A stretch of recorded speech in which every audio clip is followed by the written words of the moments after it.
There we go. Hey, Yes, can you hear me too? I'm using headphones today.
So that those of you that are on don't think something is going on.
So we are officially calling to order the first meeting of the Joint Commission of the Police Commission and Public Safety Committee. So this is very exciting. The first item on the agenda was the determination of quorum, which I believe now we have. And then is just the agenda itself. The one thing I was going to say was to move the agenda, but to modify it so that 3.01, which is electing a chair, goes before the public forum. And then we can move to a public forum and the rest of the agenda. Is that clear on the motion? Do I need to state it differently, Attorney Blackwood, or was that clear enough?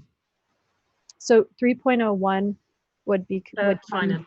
that's fine, would come Yes. before agenda item 2, which is the public forum, and then we would go to the public forum, and then we could go back into 3.02 and move through the agenda. Is there a second on that motion? I second that. Oh, seconded by Commissioner Hughes. All those in favor? Aye.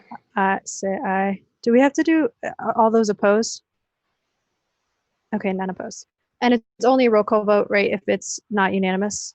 Correct. Correct. Normally, this is the biggest meeting I've ever chaired, so normally it's like just a couple people, and it's pretty obvious. Anyway, okay, so let's move. So I move to nominate, and that's also a chair and vice chair. I'm not sure if that was supposed to be. It's supposed to be a vice chair. I think we can do both as well. But I move to appoint Councilor Hightower as chair. Is that how that would work? Is that the motion I would make, Attorney Blackwood? Yes? And then it just needs a Yes, second?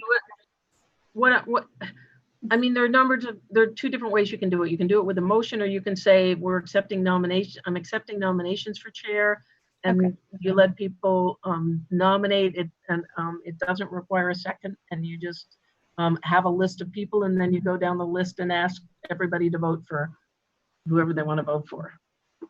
Okay. That's normally how the council does nominations for. Okay. Well, I'll open the floor to nominations. So okay. So I was going to nominate Councilor Hightower. Does that mean someone else has to do it since I'm chairing? Someone else can do it. It's fine. I'm opening the floor to nominations, and I can recognize anyone who wants to make a nomination. Commissioner Hart. Yeah, I'll nominate Councilor Hightower to chair the committee. Okay. Wonderful. And it doesn't need a second. Is that correct, Attorney Blackwood? Correct. Okay. So You then it ask just for other nominations. any other nominations?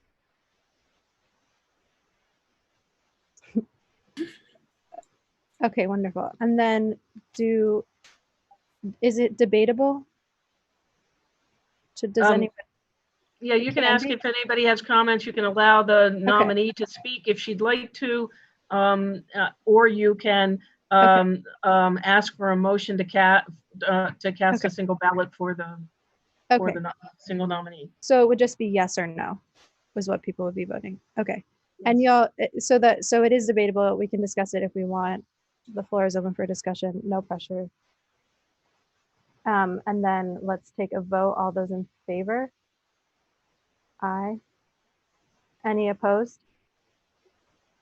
Okay, none opposed. The motion passes unanimously, carries unanimously. Congratulations, Councilor Hightower. The floor is yours for chairing. Thank you so much. Oh, and do you want to, can Councilor Hightower handle be in charge of the vice chair? If we choose to do that? Yes. Okay. You've Wonderful. elected a chair, so you now turn the meeting over to her. Thank you. Thank you so much. Happy to take nominations for vice chair. Councilor Freeman. I will nominate Commissioner Hughes. Great. Any other nominations for vice chair? Yeah, I'm going to nominate Shireen Hart. Great. Any other nominations? Would either one of the nominees or anyone else like to comment?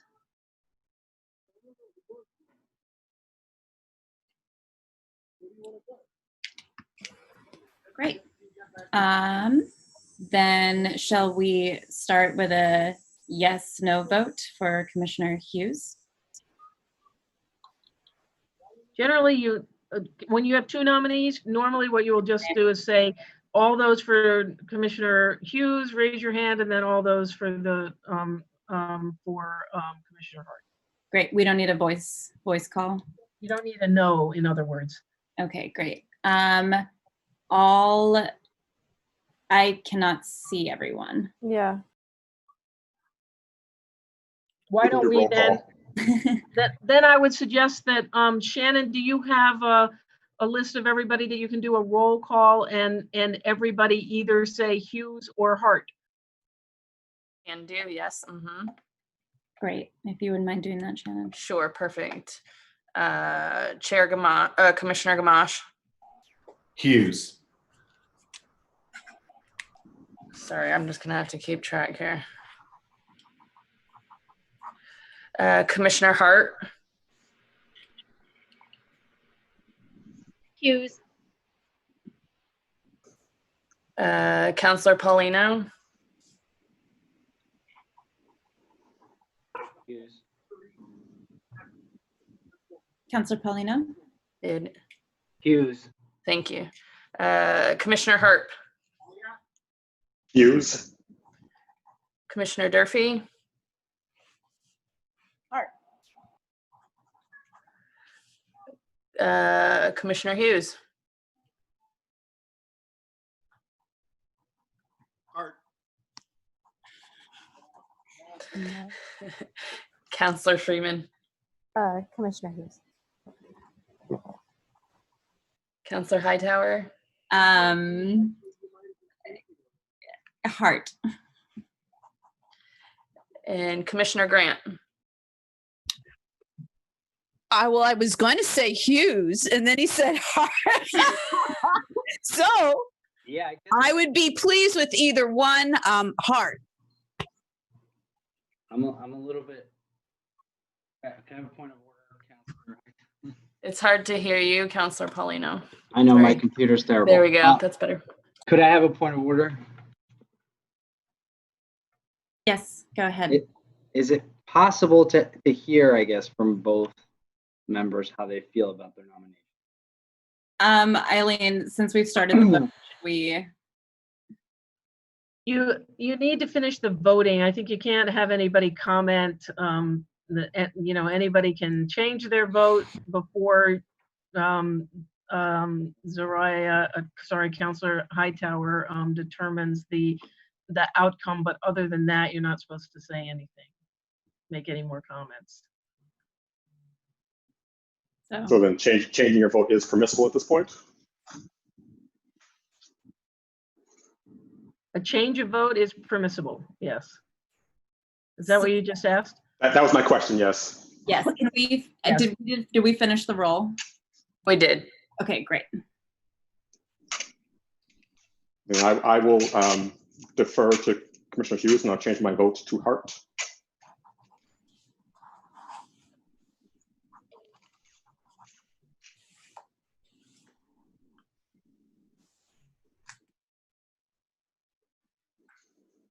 Is that all? Great. What is the conclusion of that? So 4 Hughes, 5 Hart. Okay. Next time I will force nominees to give a speech. Great. Counselor Hightower, you need to declare the result of who won. Great. So we have Commissioner Hart as vice chair. Great. So that is that item. I believe we can now move on to item 2, public forum. And for public forum, did we have a sign up, or is it just by people putting up their hands on the attendees? We did request that they email, and there are 9. So let me just pull the list up. And I'm just going to go in order that they were received. It's Ashley Laporte is first. Ashley, if you're there. Hello. Can everybody hear me okay? Yes. Yes. Ashley, so I'm going to look at the clock and I'll give you about 3 minutes, but around there, I'll start to remind you if that's okay. Yeah, that sounds great. Thank you. Perfect. So hi, everyone. If I haven't met you before, my name's Ashley Laporte. I live in the South End in Burlington. I'm from Vermont, originally from Stowe. And I wanted to call in first and foremost just to sort of kick off this committee, reminding folks of the people and the community that we're hoping that you'll serve. And that's me, and it's my sister and my family. It's the children I hope to raise someday with my partner, Luis. hope as you guys start your work that you keep us in mind. I also really hope that as you start your work, you keep in mind all the other BIPOC folks around Vermont. And, you know, I think it's important for us to remember the impetus for this group getting together, which is a racial justice resolution, historic one that was passed by our city, that came out of an urgent moment on the back of the death of Black people. And so what I want to urge us to remember is to keep BIPOC folks in mind as being at the center of these solutions, and because our systems of policing have traditionally left us out. So there's an emotional plea here, which just says, remember us, and remember who we're hoping that you serve. There's also a practical plea for today, and I hope that we continue to have these meetings open for public comment. You will hear my voice again. And so today's ask is pretty specific, which is I'm really hoping that this group can come up with, frankly, an innovative solution to receiving ongoing input from the community. Public comment in this way, the way that I'm doing it, I feel is not only a little bit antiquated, to be honest. We're seeing that even in COVID times and needing to do this remotely, but I don't think that it best serves BIPOC folks in our community.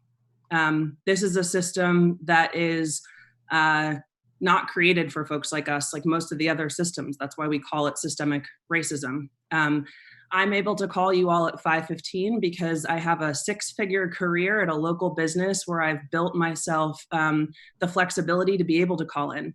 I don't have children. I have access to amazing Wi-Fi, and I have relationships with folks on this call who told me that this was happening. But there's lots of other people like me who cannot make the time to call in.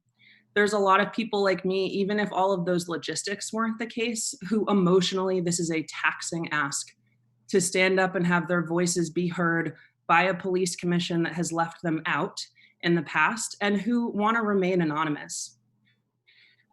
So, you know, I think there's a couple of different pieces that this joint committee sort of deliverables, if you will, that were outlined in the racial justice resolution. One of them was to do a robust audit of our current policing system and our police force. I think there's a certain set of tools and consultants that you can do for that work.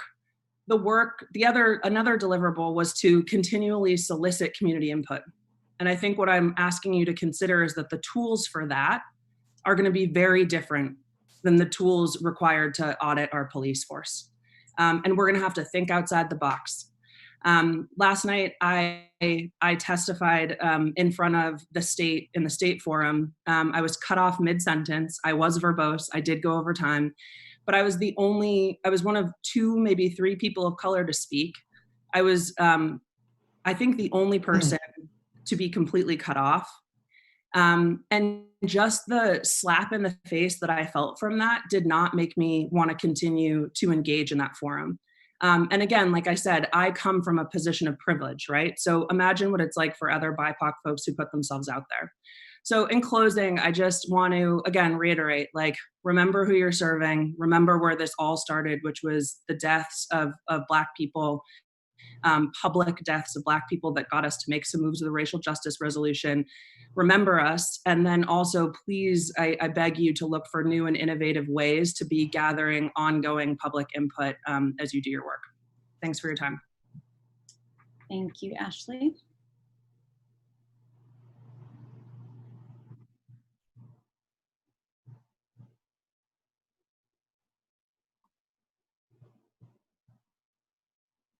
I'm sorry. Next up, we have Elizabeth Kessler. Elizabeth.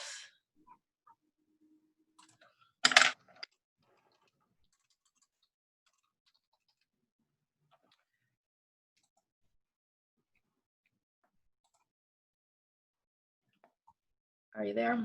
Hello, are you able to hear me? Yes. Hi, good evening. Thank you for giving me the opportunity to speak. I wanted to reaffirm my my concern about the issue of policing in an effective and equitable way in this community. I'm increasingly convinced that the allocation of resources to the Burlington Police Department is not in support of the community's best interests as we grow and welcome a wide range of residents into Burlington. And so I just want to toss out some important piece of information to frame that argument as we move forward. The Burlington Police Department, according to Channel 3 News on July 29th, was shown to have arrested Black people 3.7 times as often as white people, which is indicative of significant bias in the police department. And while Black people make up only 5% of Burlington's population, 24% of all drug possession arrests were Black people. This is even though statistics have shown time and time again that white people and Black people use drugs at comparable rates. Perhaps more importantly are the accounts upon accounts upon accounts of people of color feeling unwelcome and disproportionately pursued in this community, and a sense of having their behavior monitored. That's an important piece of data as well, and we have heard it many, many times from our community members.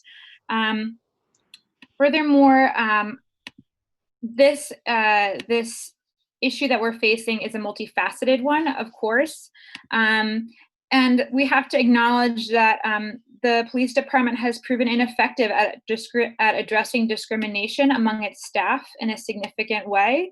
It's been working on this, but has not managed to resolve these disparities in arrests and stops.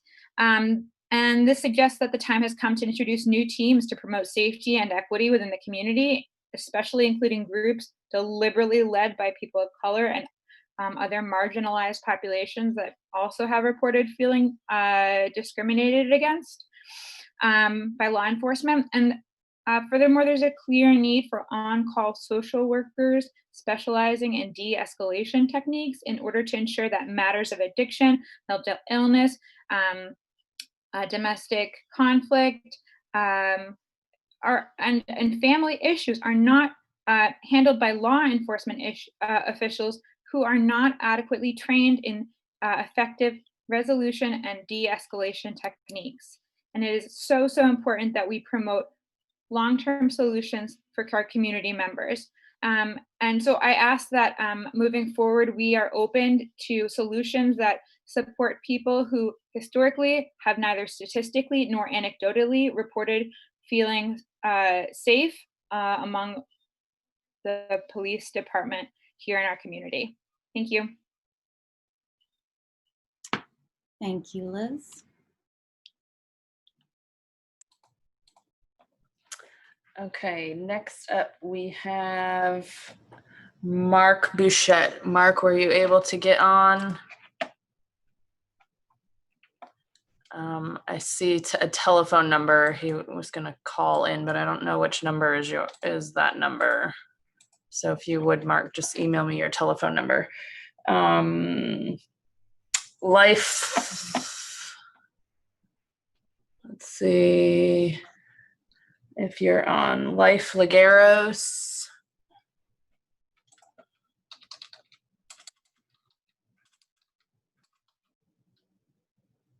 I am not seeing you either in the list. Leanne Schulman. Leanne, are you there?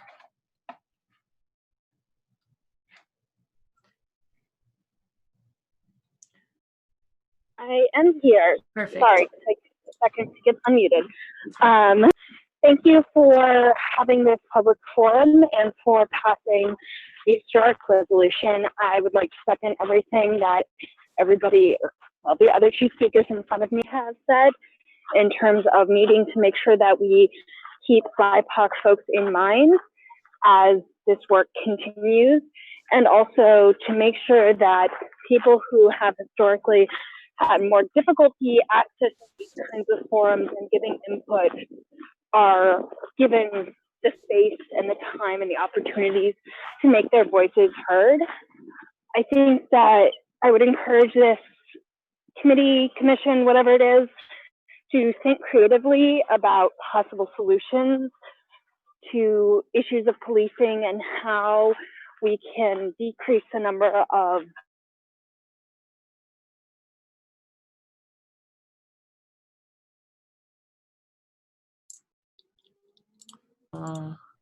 did we lose you, Leanne? I think they dropped off completely. Ooh. Oh, there we go.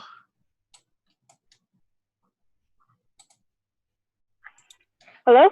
Sorry, Leanne. Yeah, we lost you for a minute. Lost you for a minute. Okay. Okay, can you hear me okay now?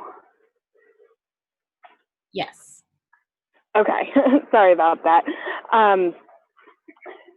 So I was just saying that I would like the committee to think about potential solutions and opportunities to engage community input creatively. I think there's a lot of interesting and exciting work being done in cities throughout the country right now, and I would encourage this group to look to some of those. I recently heard about one in Berkeley where they're looking at how they can change traffic stops over to a group or a department that is specific to looking at traffic, and in ways that they can then improve compliance with traffic laws without, unfairly targeting BIPOC folks, and also perhaps improving compliance with traffic laws by talking to the people who are being, ticketed, to say, like, why did this happen? Is the signage not good? Things like that I think could be really beneficial. And I remember I had my bike stolen a while back, and I put in a notice I filled out a form for the police saying my bike was stolen, please keep an eye out for it. And I remember I got a survey afterwards saying, you recently had an interaction with the police department, how did that go? And I would hope that those are going out to people who have interactions with the police who are not victims of crime, but who have been either arrested or stopped, that they're being asked for their input as well, and what could be done to help not have that happen again, if it's a traffic stop, whatever. Just to be creative and think about how we can get input from the people who are most impacted by police, to see what can be done to reduce those interactions, because we know that those are negative for pretty much everybody involved. So thank you for doing this. I want to encourage, again, creative solutions and creative thinking, and really listening to the BIPOC folks in our community, because they know what is happening and have the expertise that we should be listening to. Thank you. Thank you, Leanne. Okay, next up I have Mark Bouchette. So let's go. Okay, Mark, are you there? I am. Perfect. Hey, everybody. I want to thank you guys for having the public forum and taking the time to listen to us. My name is Mark Bouchette, and my family's operated a business on Church Street for 30 plus years. And over the years, we've called on the police many times to help with all sort of manner of poor behavior, from theft and vandalism to public intoxication and threats and harassment of our staff. And in my personal experience, and I'm just speaking for obviously the stuff that I've witnessed and seen, the responding officers have always displayed remarkable restraint and professionalism. I'm never worried when I call them that the situation will escalate. In fact, it's quite the contrary. I expect it to resolve peacefully, and that's been my experience, and I just wanted to share that. I'm concerned about the tone of Church Street lately, the reduced traffic downtown and the closure of City Hall Park, and the fact that I've got a lunch service being offered outside the Marketplace garage every day, and it's definitely led to an increase in antisocial behavior. And in particular, the only part that I'm worried about is regarding my staff, and which is comprised mostly of young women, and they've reported to me a considerable increase in harassment, being followed to and from work, and I've also witnessed this as well. I think the downtown workforce has a right to be safe and unharassed as they travel to and from their jobs. And I hope that, we continue to give the BPD the resources that they need to keep our city safe and continue to improve their good work. And I really do respect what you're trying to do here and appreciate it. And thank you for taking the time to listen to us. Thank you, Mark. Okay, next up I have Eileen Lynch. Let's see, Eileen.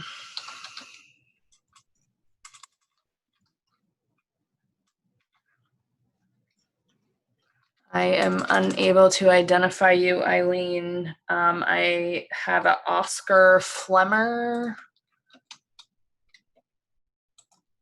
Oscar, are you there? Yeah, I'm here. Can you hear me? Yes. All right. Hi, my name's Oscar, and I'm a white resident of Ward 3. I just wanted to share an experience I had within our public safety net as it currently is. Back last September, I had an incident with a close family member. She was in the middle of a manic episode and under the influence of drugs and alcohol and was trying to break into my home. This was responded to in 2 ways over the course of the evening. The first group of responders were a mix of fire brigade responders and EMTs who were able to negotiate with her and talk her into an ambulance, which took her to the emergency room. I'm unsure what kind of treatment she got there, but she hates hospitals, so she eventually returned and I called the BPD and the police showed up. They showed up just after she had fled. After asking for a description of the person in question, they told me there wasn't much they could do. I remember one officer snickering and saying that he hoped someone would give her another lift to the hospital. They took off immediately and didn't follow up, and though I'd reported the incident over 911 as a result of a manic episode, there wasn't a mental health expert or social worker in tow, and these policemen, which I realized after the fact, is not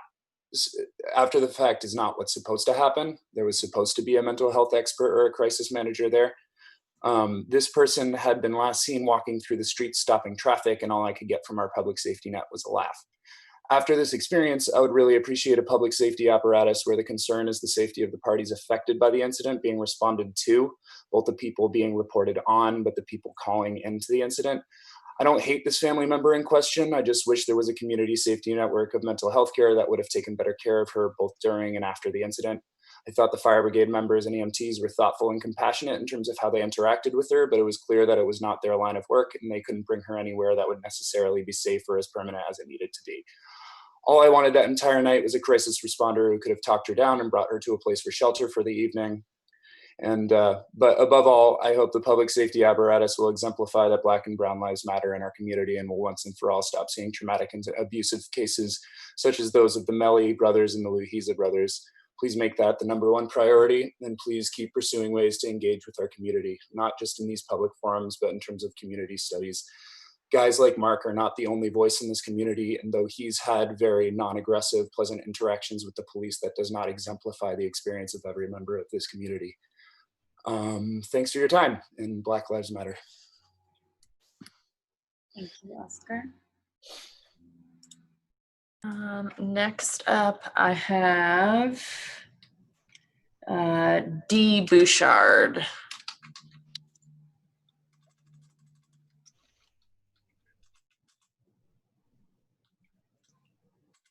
I am unable to identify you if you are there and I just can't find you or you're on a call number. If you would just email me your number. Let's see, moving on to Emma Redden. Emma.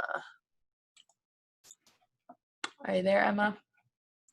Hi. Perfect. Hi, my name is Emma. I'm a resident of Ward 2. I want to acknowledge and second what Ashley Laporte asked in the beginning around creating this process in a way that considers who can access the process.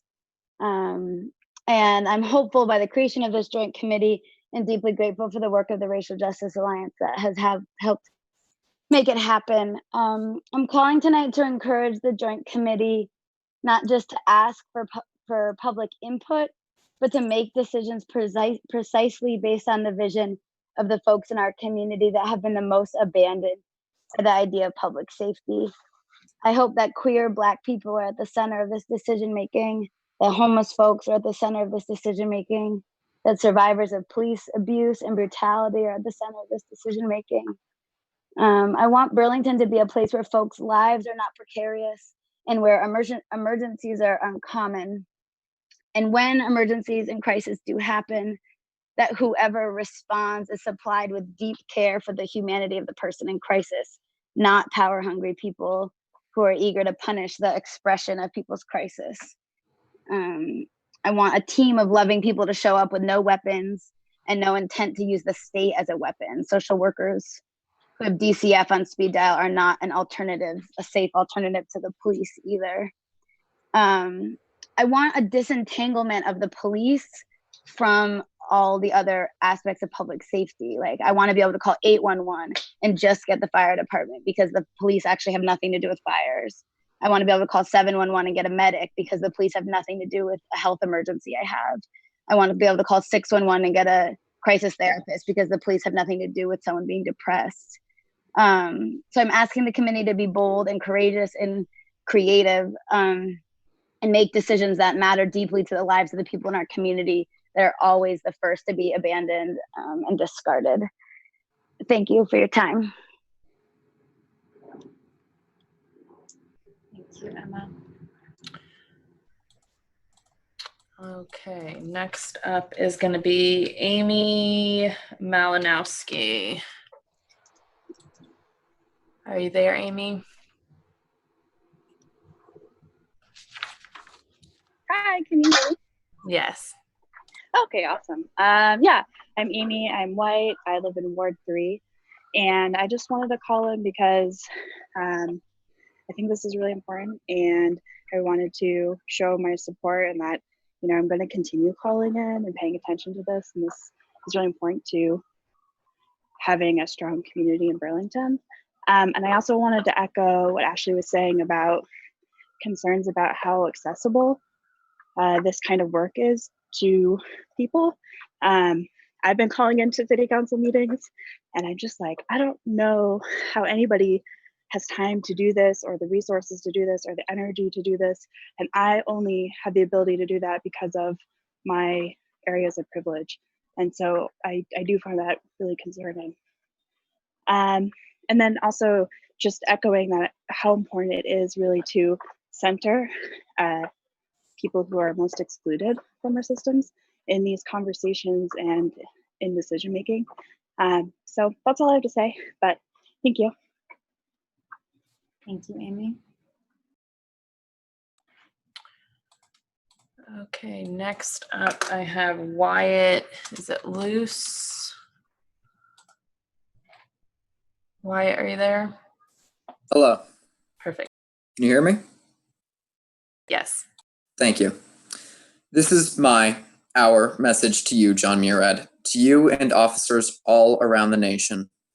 If you and your officers are truly devoted to serving the people, if you are willing to make sacrifices to save the people in your community, you should not sacrifice your lives in pursuit of some abusive sense of honor or justice. You should sacrifice your funding, your military-grade weapons, and yes, even your jobs in the interest of the people. There is a place, not just for funding, but for personnel who want to serve the public within other sectors of service. Prevent Child Abuse Vermont has had its funds and staff slashed to a fraction of what it once was, for just one example. There is a place for you and for other officers, but all apples will be spoiled by a rotten barrel. I stand by the demands of the people, as should you, Officer Murad. As a civil servant, it is your responsibility. Thank you. I yield my time. Thank you. And if I could just ask all attendees who are speaking to address their comments to the chair instead of any individuals. Thank you, Wyatt. Next. So I just have, that was the end. I just want to just see if Life Lagueros is here. I do not see. And the other one was D. Bouchard. And I don't see either. So, and I don't have any new emails.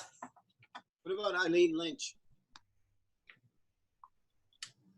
Oh, Eileen Lynch. Yes, thank you.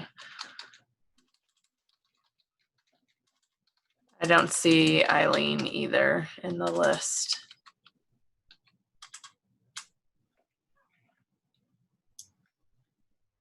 Great, thanks. Then with that, I'm happy to close the public forum. I would just maybe make a note if people want to expect to, in 5.0, to talk about different ways that we may want to do public forum to make it more accessible. Great, then with that, we've already done 3.01, so moving on to 3.02, which is determining the scope of the committee. If I could just give a few framing comments for this before we kind of discuss as a committee, just because I know there were some emails today and I want to make sure we're all a little bit on the same page, is of course we started a little bit with a scope in the resolution, the racial justice resolution, so that can be our initial guide. There have been some other kind of suggestions brought forward that I don't think everybody was privy to. So to kind of spell out what I think we should, some of the things that I think we should talk about are, one, what do we make, and I think a lot of comments actually spoke to this in public forum, is how do we kind of get the feedback from the community members in terms of what they want to see in public safety as a whole.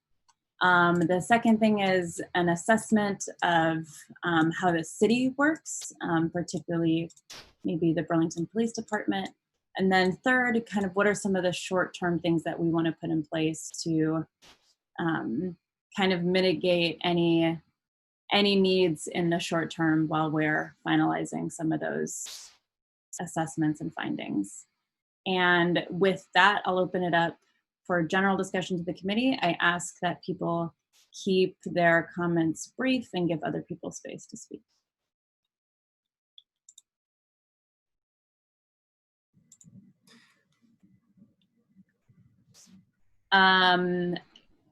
Chief Murat, I'm happy to have you speak. I wonder if it'd be better to hear from some of the commissioners first. Great, thank you.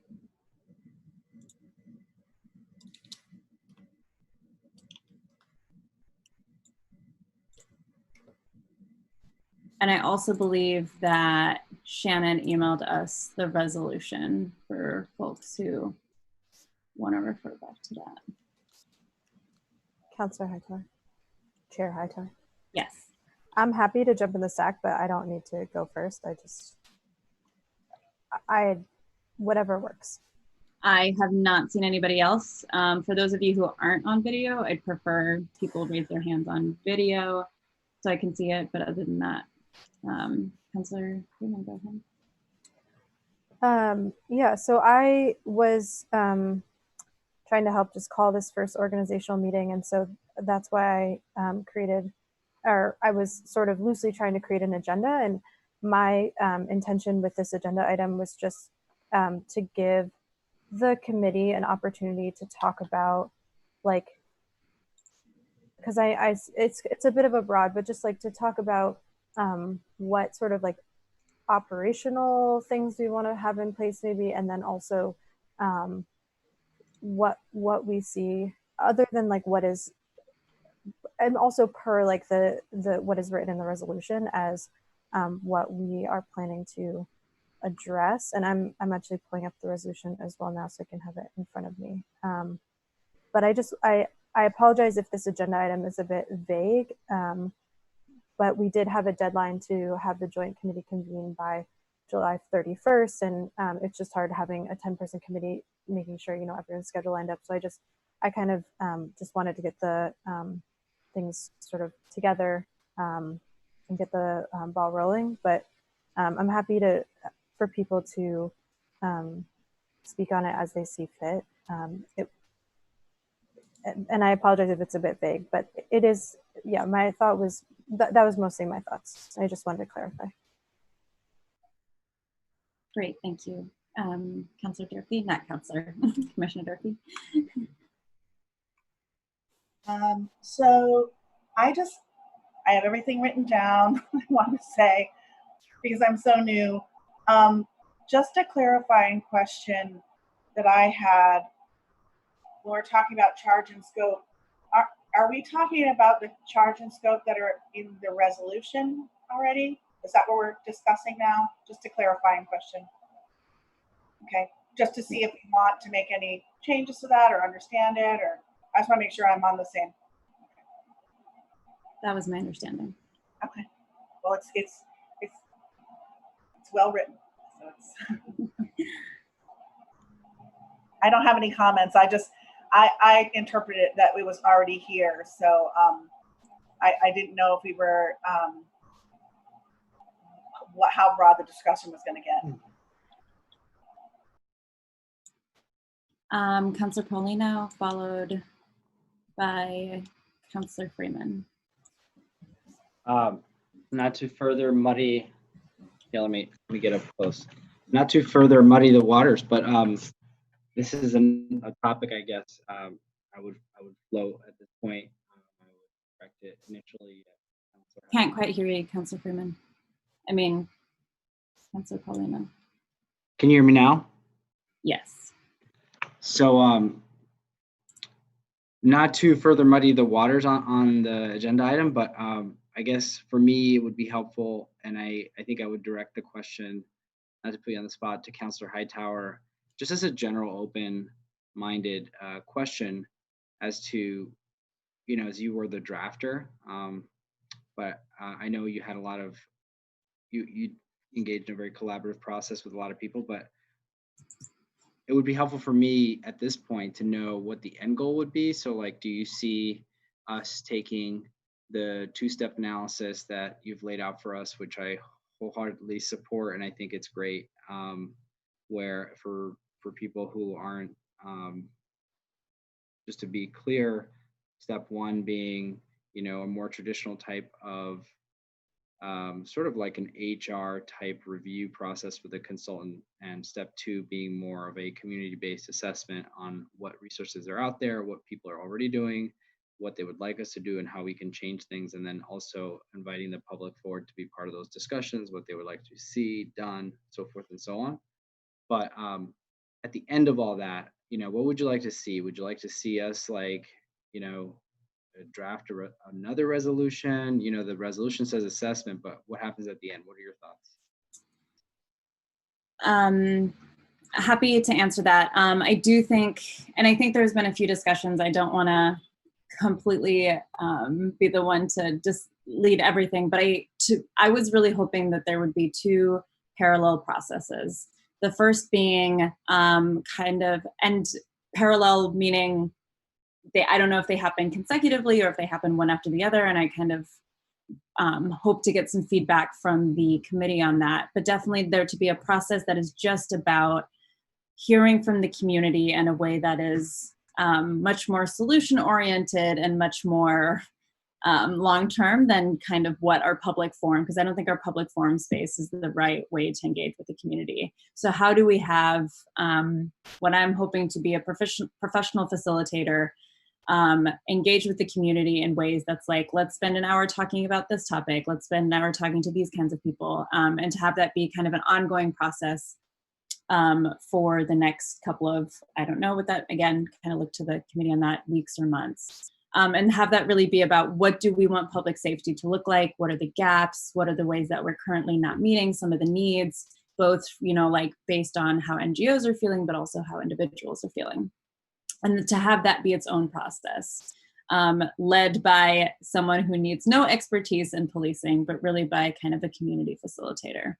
And then to have another process that's kind of more an assessment of BPD, and I think some of the folks on the Police Commission would actually have a better understanding of what that should look like than I would. So I won't spend too much time defining that. And then the third thing, which I think is just recognizing that sometimes these dialogues and these assessments can take a while, that we as a committee also take on what are some of the things that the city should put in place, some recommendations for the city to implement in the short term while these assessments are happening, based on what we're already hearing from the community feedback or from the initial sweep of the assessment or so on. So that's why I laid out those kinds of 3 goals, kind of hoping for an open community dialogue that's facilitated beyond this group, kind of hopefully professionally, an assessment of the police department, and then in the meantime, a short-term needs assessment. And sorry, you were also asking about output. So the assessment of the dialogue, I think, would be kind of a summary of what we heard the community say in terms of needs and gaps and desires, kind of envisioning. I assume assessment of BPD would be some kind of report with a list of recommendations, and then short-term needs again as recommendations for the city in terms of short-term spending activities, actions, anything like that. Great, thank you. Councillor Freeman to Council Harp. I keep saying Councillor. That's okay. But thank you. Okay, so I was just thinking about this in terms of how to frame what I would hope this committee would be able to review, and I wanted to relook at the language of the resolution and then kind of try to organize those thoughts based on that framework. So the first part outlines that, like, prioritizing the health and safety of the community, and to me those and what I would like to see and what I have been hoping to do through the Public Safety Committee, though we've had, I think, 2 meetings now, so we're still getting underway, and then of course we're transitioning to a joint committee, so there's a bit of a desire to, I think, hold off until we met as a joint committee, but was to look at it more holistically. So talking about investing in, when I think about a public safety model that doesn't just come in at the point of crisis, it's looking at root causes and underlying issues. So when I think of a public safety model and actually addressing like a new form of public safety, I think about things like economic development, healthcare access, education access, housing access, which I think is not necessarily something that has traditionally been what a public safety committee or a public safety like body or a commission like this, committee like this considers as part of the purview. But I think that is sort of a very like a paradigm shift in terms of how we actually like restructure a public safety model that does look at root causes. And then in terms of actually addressing the policing apparatus, which I do hear is a strong emphasis of what this committee would like to review. Those are things that I think we should also review, which include things like the body cam policies, the function of the union, and how that plays into accountability structures overall, like oversight structures, having at least a conversation about qualified immunity, which I know is most likely a state or federal policy, but I think is something that certainly we could discuss as a committee because it does impact us on a local level. Surveillance technology, use of force, there are definitely some sort of broader themes like transparency, et cetera, and so forth. That's sort of a short list. I think there's a few things that we could add to that. And then what I'm also hearing, which I think, which is really good input that I feel like, so I've been pretty like focused on those 2 aspects, but what I'm hearing that's coming up a lot, which I think is really wonderful and I really want to support, is the idea of community engagement, the community listening aspect. And Chair Hightower, to your point about thinking about outreach tools and facilitation and how we can like further facilitate that work, I think that to me makes a lot of sense and is something to some of the folks who called in on the call on the forum, like Ashley Laporte and other folks saying that like, how do we make this space more inclusive? How do we bring in voices? How do we prioritize folks who are directly impacted?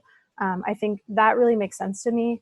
I'm not sure how, it sounds like people are definitely in support of the community engagement aspect. I'm not sure about the other aspects, and I apologize, sort of trying to organize my thoughts while sort of listening in and trying to think of the scope of the committee. But that would be just based on the like some of the processing what the resolution is saying, and then thinking about all these things and all these sort of ideas around public safety and what we need to do to move forward. That's, I think, sort of a first draft of where my thoughts are at this point. So thank you.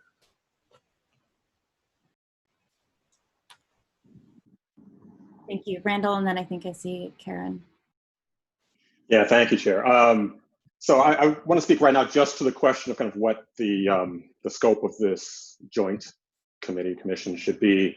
And I certainly have some thoughts about community engagement, which I think is going to come up later on. So I won't talk about that now. But I'll just say, and yes, I do think it's important that this group keep an eye on other sorts of initiatives happening in other places. As one people in public forum mentioned. I'm sorry, I forgot your name. But also, I think as far as kind of looking at how public safety in Burlington works, and I appreciate all the things that Councilor Freeman said about kind of understanding public safety really as not just kind of moment of crisis issues, but also things that might exacerbate or lead up to such things. So that, in a certain sense, kind of includes all of government, but I think that's a good thing to keep in mind. But as far as kind of what the public safety infrastructure looks like, I think one of the things that this group should be doing is looking at all of the kind of calls for assistance that are made by members of the community. And these are all sorts of calls for assistance, right? You know, again, as one of the people was saying during public forum as well, and again, I apologize about the names, but as one person saying during community forum, it's going to involve lots of things. It involves mental health calls, it involves physical health calls, it involves fire calls, it involves police calls, it involves social services calls. And so one of the questions I think is to just figure out all of the different ways in which people are calling the city for issues related to public safety, and figure out what are the assets that the city has in order to deal with all of those calls currently, and are there gaps in how those calls are being responded to, or are there kind of mismatches where certain assets are being used to respond to certain calls where they do not need to respond to those calls. So understanding first kind of what all of the calls are, what the natures are, what sorts of responses each call should get, and then figure out what sorts of resources does the city have currently to answer those calls.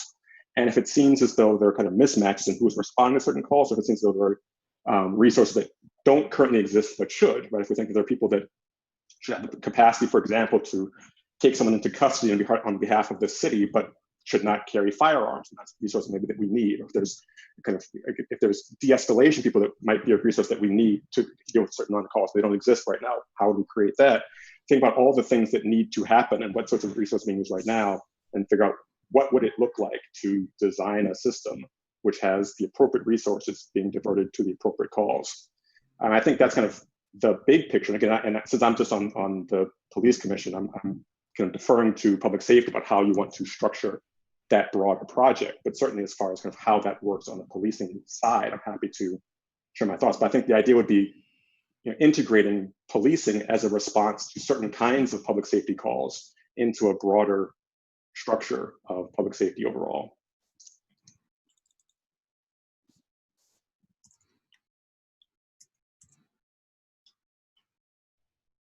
Great, Karen.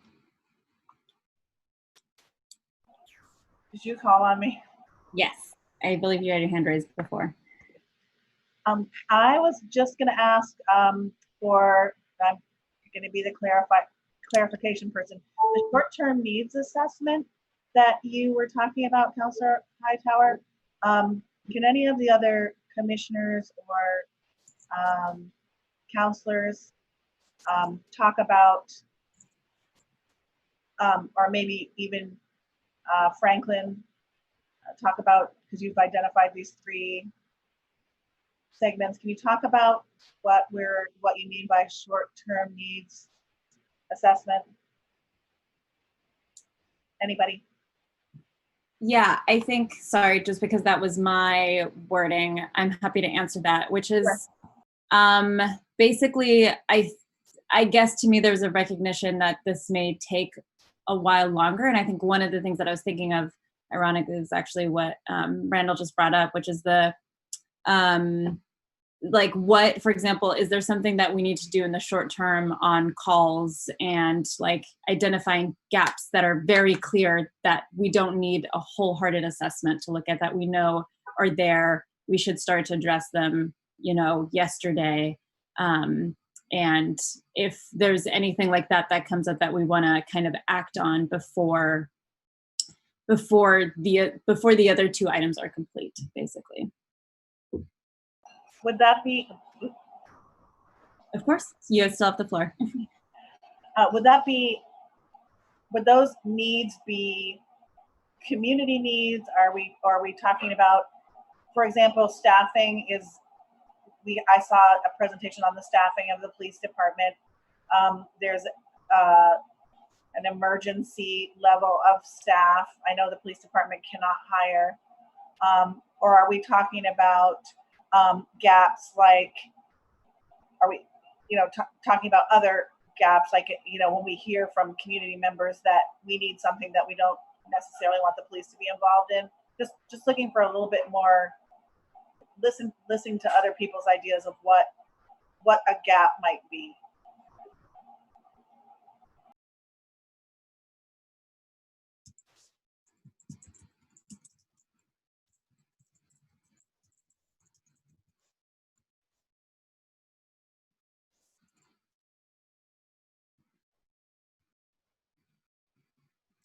Yes, Commissioner Hart.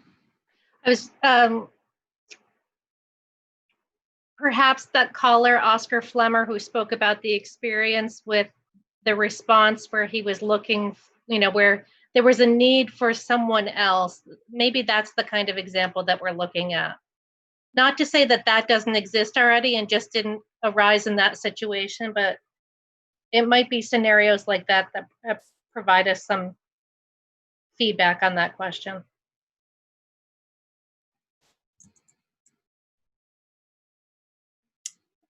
Commissioner Hughes. Just directly to Karen's question, and also echoing Shireen, and maybe adding a little bit more to it. I would think that first and foremost, looking at the community, listening to the community, and understanding what those needs are, and I think we also have to turn to the department as well, because I think as a result of some of the work that we're doing, the department is starting to feel the effect of some of the decisions that we've made, and I think there's a logical convergence. I hope we'll find a logical convergence to where we'll be able to see what those highest priorities based upon the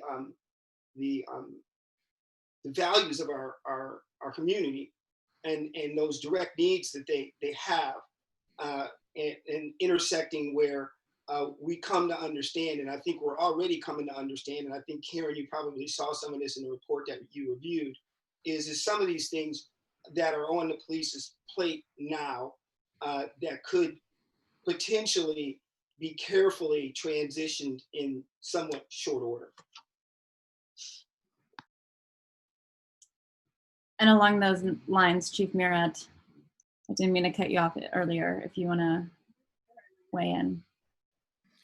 Sure. Actually, the only reason I was raising my hand at the time was I just wanted to assure one of the commenters that survey had been delivered to everybody. We actually sent it wasn't just to people who had interactions with the police as victims or not. It was an anonymous survey administered through the federal government that went to any number that was in our files. And so it included people who had been arrested, included a whole range of folks, and therefore was really striving to get the kinds of results that would be broad-based. And I don't have them immediately with me, but I can provide them at the next meeting if that's something that people want to see. It was administered at a time where, it was administered in December of this past year of 2019. And so it was an unusual time for the Burlington Police Department, but the results were actually pretty good. Anyway, with regard to what we're talking about now, I think that the presentation that Commissioner Durfee may be mentioning is the one that I was able to give to the Public Safety Committee. And frankly, I really wish that I had been able to deliver that to the entirety of this joint committee, or even better, to the entirety of the City Council. I think that it was instructional and eye-opening, and that some of these things that we're talking about with regard to the kinds of calls for service that we think can quickly be moved off the plate of police and into either extant resources that need to be augmented or new resources that can relatively quickly be stood up is not fully understood. I think that the expectation is that there's quite a few of those calls, and there's not. It's smaller than people think. What that presentation showed is that we have about 28,500 calls for service per year. And of those, about 1,500 are mental health calls. It is a very small overlap. Another 1,000 are calls that we go to with the fire department, and the fire department's total volume is about 29% of our total volume. And so we're talking about a really large range of calls for service. Now, I sent something to the Public Safety Committee subsequent to that presentation it's available online. You can go and find it right now on the public website. You just run 2019 all calls and you'll see what kinds of calls there are. And the bulk come in categories like suspicious event or traffic or other things like that. And parsing out which of those is divertible to some other resource is going to be a challenge. It's not one that isn't worth trying to tackle, but it's going to be a challenge in part because the reason suspicious event exists is that people don't know what it is that they are seeing in front of them or calling about. And dispatch can't make that determination either. And it actually takes a response in order to make the determination. So officers get to the scene and see it as one thing or a different thing. And figuring out how to know these unknowables while we're trying to decide who goes to a call is going to be a challenge. But we need first to understand what the real volume of all that is. And I think that's an important part of one of those parallel processes that you're talking about, Madam Chair, with regard to, some kind of a facilitated listening, a facilitated listening visioning process and a consultant-led evaluation process about the sort of the metrics and the goals that we want to have. And part of that is also ascertaining what goals it is that we're trying to avoid, what outcomes rather we're trying to avoid. And I think the visioning and listening tour will be instrumental in making that determination as we listen to our neighbors and understand what kinds of experiences they've had that we wish to avoid repeats of. But also as we listen to what it is that officers do.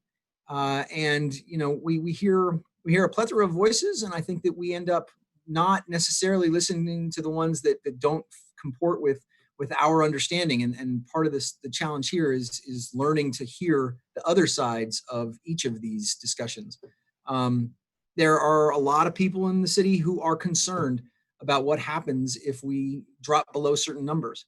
And we have experienced some loss already. I'm hopeful that we don't experience more, but more may be coming.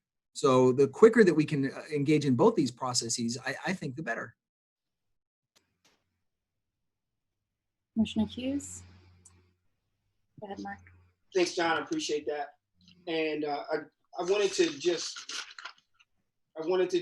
lift up, Madam Chair, the vision that you laid out as well. I wanted to just really just echo some really strong support for that, because I think it does sound like the right direction to go. And John, I think you're spot on as far as, listening. I think there needs to be a lot of listening happening on both sides. So I'm with that. There are concerns about, so-called public safety. I don't really know that public safety is, even the right term we need to be using, because we have to go back to our BIPOC community and ask them if they feel safe when everybody says public safety is happening and it's effective. You have to ask who feels safe. So I would hope that in our community engagement, and I hear you, John, that there's a lot of folks in community expressing concern about certain things. I think there were a lot of folks also expressing concern about other things, which kind of led up to this. So I think we got to kind of listen to all of the voices, start asking questions like, what is public safety? Who is safe when we have it? What is a crime? Who's determining what crimes are important to enforce? For example, drug-related crimes. Where are they being enforced? How are they being enforced? So there's a whole lot of things I think to unpack in the community, and I think it'll be productive. I'll conclude with just saying that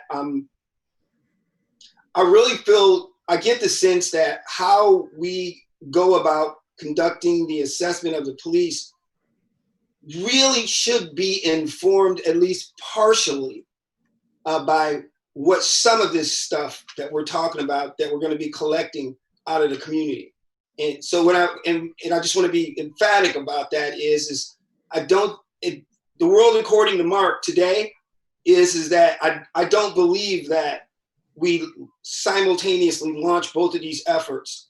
I think that we need a little bit of lag time before we get the police start digging into what the police, or conducting an assessment. I think, to John's point, I think it'd be great for us to all understand that report and more stuff about what the department's doing, that the community understands that we understand more about what the community says about public safety. And the last piece is also called health, because we're not just talking about public safety, or so-called public safety, we're also talking about public health, which is a similar problem, because we have to ask ourselves who's healthy in our community right now when we talk about so-called public health. But I think there's a huge intersection here, and we got to be talking about community health and security maybe in this conversation as it informs that process and evaluating the police department and moving forward. Thanks. Great. And I saw Perry's hand up again. I guess one of the things, sorry if I can actually go back and ask Randall a direct question, just in terms of one of the questions that I heard you online was, just because I'm hearing some inconsistencies in goals and I want to make sure we kind of have a path forward, is you were talking about the public infrastructure system, calls that are made, mental health, and what are assets, gaps, mismatches. When you were talking about that as a question to answer, I'd be a little curious to hear, do you consider that part of the assessment of BPD? Do you consider that kind of a short-term needs that this body should take on without additional information beyond kind of what the Burlington Police Department can provide to us? If you don't mind me putting you on the spot, kind of in terms of what you see as where that fits in, or both, or none. Yeah, but no problem. I mean, in principle, I think that sort of work is kind of conceptual work, can be done without having yet looked in detail at BPD specifically, right? So I think there are two parts to it, right? The first is trying to understand what all the various kinds of calls for assistance to the city might look like. Again, and I said, and I take that to be the entire range of calls, from physical and mental health up through need for social services, up through calls for policing, all of it. So that can be done without looking specifically at BPD. When you start asking them about what the various assets and resources the city has, though, of course, that's going to require looking at those assets citywide, not just at BPD, but looking at BPD will help to answer kind of, what exactly, what is the skill set that BPD officers are bringing to the table there? How are they trained? How are they responding to calls? So that the answer can be, okay, if BPD provides these sorts of assets, and if it seems as though, again, like obviously you wouldn't have police show up for ordinary physical health calls, right? If someone's having a heart attack, you don't call the police. So why? Because they don't have the assets to deal with those calls specifically. I mean, of course, police probably respond to some of those calls, but that's not the appropriate call for that. So understanding what assets BPD does have is something that would happen after a kind of closer look at BPD, but that would be done in line with looking at all those assets citywide. And then when you look at gaps, also that's going to be something which would come up with BPD as well. So, right, so are there assets or resources that the police department should have, or at least that the city should have, regardless of where they get placed, that they don't have? Does the city have need for violence prevention specialists? And does the police department currently have them, or would they need to be stood up somewhere else? That would happen also in looking at the police department specifically. Does that answer the question? Kind of, I think. Yes. Great. So Councillor Freeman, and then after that, I think just to make sure we're not hitting too many rabbit holes, I think and I don't think that this is necessarily falling into the agenda item question again. Yeah, I see Councillor Paulino. I think I'd also like to maybe talk a little bit about what we want next steps to be for each one of the goals, and then we can talk about whether those fit into the next agenda or not when we get to the agenda item. But Perry and then Franklin. I'll just go quickly. I know we also have get to our presentation by High Street Outreach as well. I just, when Commissioner Hughes was talking, it just reminded me of something that I know I've said quite a few times, but it's just something that I think a lot about in terms of, I hear like the need to, on the one hand, to think about like, what apparatus do we have that's addressing those things. I think for me, something that I keep coming back to is this like statistic that 55% of all homicides in Vermont are due to domestic violence. And when I hear a lot of people of us like talking about public safety, about reduction in violence and all these things, like I don't get emails about that. I don't hear anyone talking about it, but yet it's over half of homicides in Vermont are due to domestic violence. So it's like, to me, it's sort of like, what are the crises that are happening? What are the things that are, and I'm not sure that's like, that is definitely something that I want to think about. I'm sure we can bring it up at later meetings. It's just, it's something that I was reminded of when Commissioner Hughes was talking about in terms of like, what is public safety? Who does it like work for? Who is it leaving out? I think there's just a lot of deeper thinking that could be happening around what like harm is actually happening and what actually looks like to just reduce harm in the community. So yeah, that was just my final sort of thought on this before we move on to our next item. Sorry, I'm very much going to be stepping into facilitator's role for this to ask you that question as well. Do you, in terms of us tackling that question, do you see that being part of all three of those things, like a quick next step that we need to address immediately? Is that part of the community dialogue, or is that part of kind of the BPD assessment? I don't know. I think it's partially part of BPD assessment because you could look at what kind of, but not necessarily you could look at what like incidents are happening in the community, but I don't think that's necessarily an assessment of the department. Although I don't know if I can like draw completely clear delineations. I think that's definitely part of the community engagement aspect in terms of understanding what harm is happening in the community. And then in terms of short next steps, it is a priority to me. I understand that there's a lot of urgency around like sort of in real time, like material things that are happening between interactions with community members in the police department, and that thinking about root causes feels like a bit more of a long-term thing. But I'm sure I could I think I might just need some time to think about it in that structure, and then I can probably just email you or get back to you about it. I understand as part of the facilitation that it's helpful to have it in that format, but I might just need to percolate on it a little bit. Franklin and then John. So I just want to make a quick comment that I can't hear you again, Franklin. I just want to make a quick comment that as I was here listening to everybody, something that I feel would be really great and important, I don't know what the mechanism would be, whether it would be a request for information from Attorney Blackwood or from Chief Murad, but here's what I'm thinking. It would be really great if at some point we, the committee, could hear from BPD employees anonymously. These are people that are there right down from, a supervisor to, frankly, the parking ticket department has so many, probably, they're literally foot patrol. And so they see and hear so much of what we're talking about. And it would be great if we could be provided their perspective anonymously so they feel comfortable being open to us and then saying, what kind of calls are hard for you to respond to? What kind of calls do you think you don't need to respond to? Is there something that would help you? And I know, you're running into HR stuff. I see it, Eileen's camera coming on. Sorry, Franklin, I'm having a hard time hearing you again. I know we run into HR concerns, but I just, in a perfect world, that voice would be on the table as well. That's what I want to say. And Chief Murad, sorry to cut you off again, but I realized Mila Grant has had her hand up for a while and I just don't have her on video, so. Hello.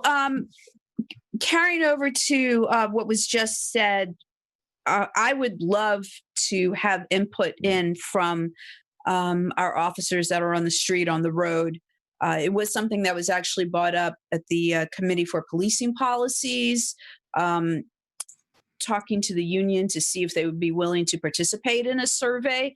So I would love to see if something like that could happen. And I just wanted to also bring up other aspects of communication. So definitely community engagement is high at the top of the list and is a personal goal of mine. It's one of the reasons I wanted to join the commission. But also communication coming from the department. And Chief Murad was very gracious last week. We ended up having a very long conversation, and I got a lot of interesting information. I mean, the department isn't getting the resources that it needs to communicate so people know what they're actually doing. People, even people who watch basic network news in the morning. Like I personally watch one of the local stations every morning, or someone who listens to local radio every morning. We don't always get those statistics. So if we're not getting it in that basic way, what are the ways can we get that information? How can we start to put that in the pipeline? How can we get to know the officers that are serving our community? And the city right now overall has a really kind of loose way that social media and communication is done. Some departments are just kind of fending for themselves, while the Department of Public Works actually has someone who handles communication. So things like that need to be looked at as well. We want to be hearing from the community, but we also want to be hearing from the police department so that people understand what's being done. So we have people in the community who feel like, I don't feel like I can call the police department, but we have people who do call the police department and they are receiving help. And if we're going to, we want to make sure that going to this new number of officers on the street, where do we really land public safety wise? And having an accurate view of that is just going to really have to take a look at some. I've actually been thinking about this a lot. So forgive me, I don't want to end up going on and on and on, but just a way where there's regular communication coming out of the department and regular communication going in. And I guess that's where I'll leave it for now. Great. John, if you want to go ahead. Yeah, I mean, just in keeping with that conversation piece, well, first of all, I wanted to say thank you to Franklin. I think that, hearing from the men and women in the department would be a great idea, and figuring out how to do that would be very important. I think they have a lot to say. With regard to what Commissioner Grant said, I think, as part of that communication piece, with regard to domestic violence, incredibly important part of what we do. We have a domestic violence prevention officer and a domestic violence victims advocate who is a non-sworn position. Things that a lot of other departments don't have the wherewithal to have. Those are both very important positions for us. But insofar as the way that what we see in Burlington relates to the rest of the state, here's an example again of where we're really different. Of our the most recent 10 homicides over the course of the past decade, only one of them had a DV component, and really that was far more about mental health than it was about DV. And the others are not that. And so while that's true for the state, it's not true for Burlington. And, making decisions based on what we see around the country with regard, for example, to SROs versus what we see around the state, versus with regard to DV versus what we see in this community, I think is a really important distinction. And that's part of what getting a look at the department as quickly as possible would tie into. Ditto the things that Commissioner Harp was talking about, and the range of other services that are available but need to be augmented, which I think that we'll hear perhaps from Street Outreach, that are not yet available but need to be developed. Those discussions can only be done with data. And while it's important to have the community weigh in about those things too, it's also, I think that it's best to have those two things running as parallel as possible, for the sake of being able to say, well, we're hearing this from the community, but we're learning this from our statistics and our actual data analysis. and where is that mismatch occurring? Where is this gap occurring? Some of it is about communications. I wish that I could bring every single person in the city into the department. We open ourselves with the community academy that we hold in the January, February, March period. We encourage things. Prior to COVID, at least, there was opportunity for ride-alongs, opportunity for engagement. I wish that everyone could know what the men and women of this department know, because I am confident in the work that they do and the rationales behind what they do and the services that they provide and the things that they face in the community while they are working with and for our neighbors to keep people safe. I'm confident about the work that's done and am more than happy to share it with people, because I do think that it bears out to a real articulation of a return on investment. There is an ROI for this community that is met by this police department that I don't know is going to be met by other things that we can build. I think that's what we really have to examine, especially as we find ourselves in a situation that could very well take us into really uncharted territory with regard to local economics and the city's fiscal health. Great. So I'm going to call on Mark next. Sorry, reframing.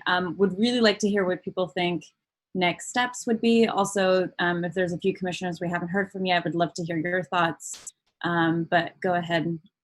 Thank you, Madam Chair. I would like to just put forward just some thoughts on next steps and just to kind of lean forward into the work that we have to do. I really believe that there's going to be a tremendous value in us better understanding the department, the department in terms of some of these numbers that John has provided previously. Maybe we can take a closer look at that, maybe even hear more from John about that.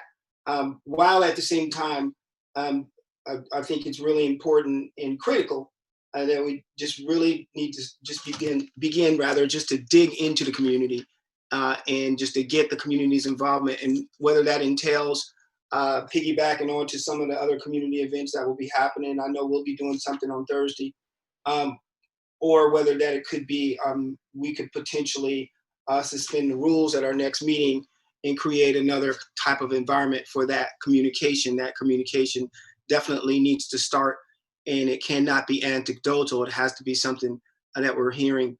We're hearing a lot from other community members. I think we need to just hear from all community members. And again, this is racism has been declared a public health emergency. This whole conversation started from the BIPOC community. I want to stay focused to make sure that what we're doing here is we're focusing to make sure that we're talking about a conversation that entails what real health and safety looks like for all of our community in Burlington.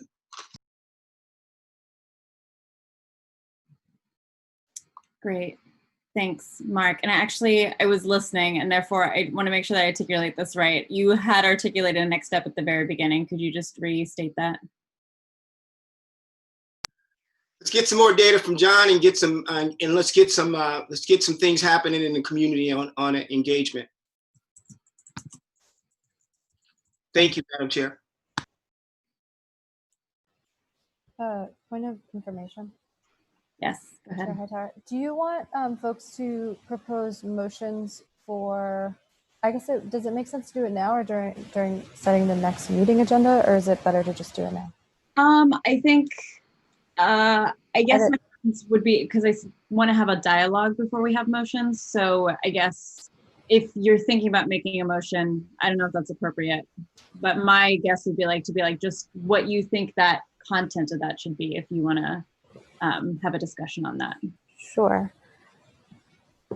Can I have the floor? Yeah. Okay. Or still have it.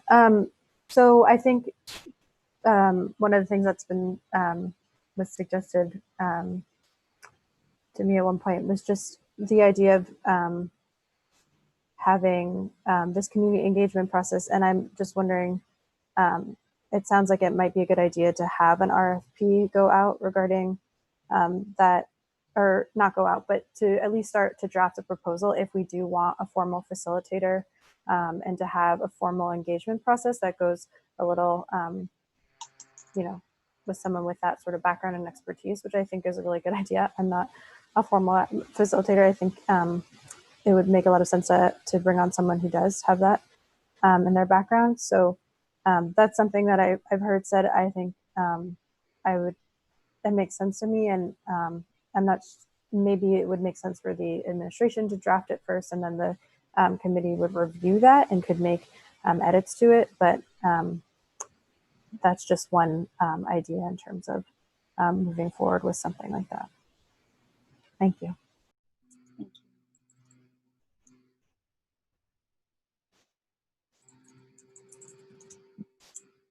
Go ahead, Jeppo. Yeah, I just want to echo what Perry said, because throughout this, I've been actually putting a list of his community spaces and organizations in town that I was going to reach out to and kind of, I guess, do this. But I will say that I'm not a professional facilitator, and so I think that's a great idea that we should absolutely look into that, and not just look at, but actually do that.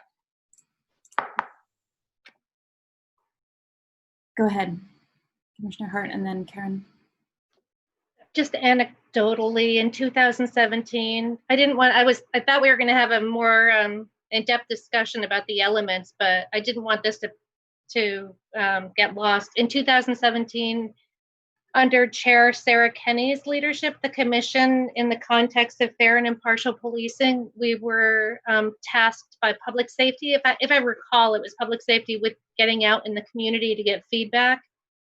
And at that time, it seemed pretty successful going to the 3 different locations. And I think we would be talking something much more broad, but we went to migrant justice. We had translators there. The chief was there, and I think 3 police commissioners. And then we did a similar thing at the Old North End Community Center, and then a similar meeting at Champlain College. So I'm happy to get more data on that if folks find it helpful. But what worked there is that we went out, right? We didn't have folks come to us. We went to folks and met with them. And it wasn't the entire commission. It wasn't the entire, we were trying not to be intimidating. We were trying not to be a force. And we also had quorum, we were open meeting issues. But anyway, I just wanted to share that. Thank you. That's helpful. Karen?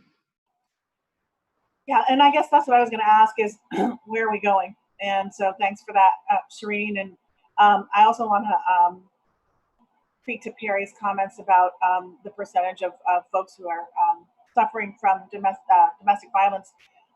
It is hard to get people to talk about what they need from policing. So if we do go out and we're going out in the community, I just want to make sure that we don't forget about seniors. That's who I have an elderly mother who's living in housing, and I can tell you they're afraid to come out. And I also want to make sure that we don't forget about those folks that Perry mentioned, which is a tougher audience. So I might suggest maybe some partnerships with the executive director of HopeWorks. I think they have a new executive director. She is a woman of color, if I'm not mistaken. A lot of the stuff they do is confidential, but I'm mindful. There's been a lot of talk about people who will not, or can't, or feel like they cannot talk, and those are the people I don't want to miss. Those, and I can see when we're talking about this, I see, my mom and her friends, and myself. I don't think I would have talked to the police, and so let's not. I just want to make sure that when we say we're going to engage the community, we're probably going to have to do. I'm interested to see us go a little bit more courageously into communities that are very closed, and that includes New American communities as well. I think that's well taken, and something that will be particularly difficult during COVID. So I think the how of that, maybe I'm going to go ahead and table for now.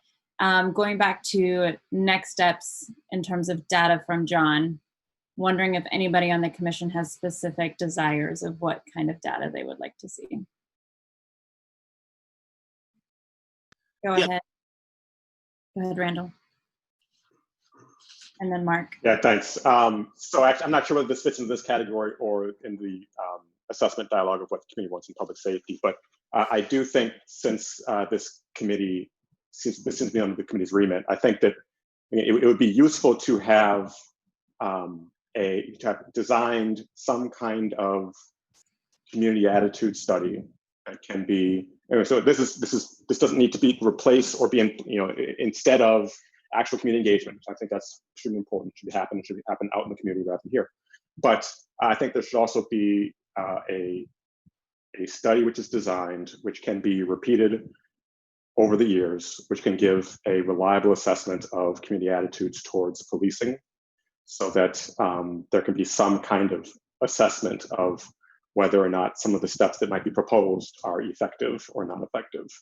So I think having a study be designed, or survey be designed now, which can be repeated X number of years into the future, would be a useful thing. And that could be, like I said, either in asking for kind of data out of BPD or in the community engagement section. Thank you. And then Mark? I would say the report or the reports that came out June timeframe, Madam Chair, that reflected calls.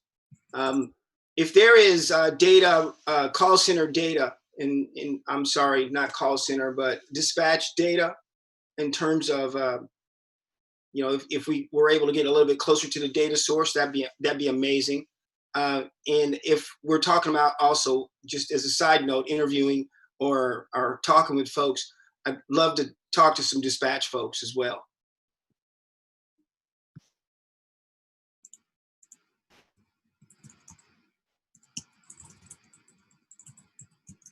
That's great. Madam Chair, just really quickly, I don't want to, what did you ask for with regard to dispatch? I know you want to speak with dispatchers, Commissioner Hughes, but what did you ask for with regard to the data component of that? Just that raw data that comes from their, because I'm sure everything that comes in and out of there is going to be called into dispatch. I would imagine. It seems like that's kind of I would imagine that's the linchpin, that where everything comes in. Your traffic, everything comes into dispatch, I would imagine, right? Even if you have an interaction that's not dispatched, you still have to call it back in, right? Right. Thank you. Great. And I think Shannon and John, it would just be useful if maybe some of the data that you sent the Public Safety Committee last time, we could have it be part of the packet for next time. Great. Any further thoughts before we, I know that this is a work in progress. I don't think that this is a final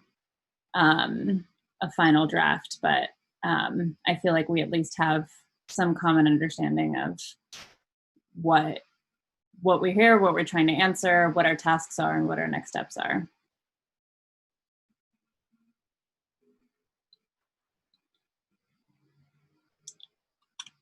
Great. Seeing head nods, so along those lines, I'm gonna stop sharing my screen again. And are folks happy to move on to agenda item 4? Great. Then if anybody who is part of agenda item 4 would just raise their hand so that Shannon can identify them and give them the ability to present.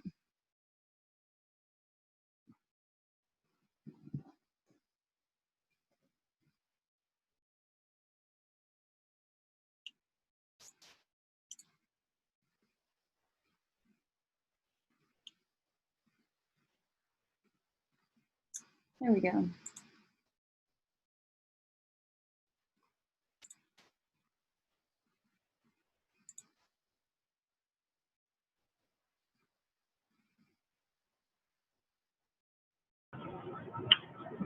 Hello. Your Zoom setup is a lot different than mine. So I'm going to be playing around with the clicking, and hopefully, I really sincerely hope I don't disconnect myself. I think that could happen. So, hi Karen, I see you laughing at me. So we're going to go to share screen. Oh my God, here we go. Whoops. You guys can't see that, can you? Nope. All right, where is it? Where is it? Where is it?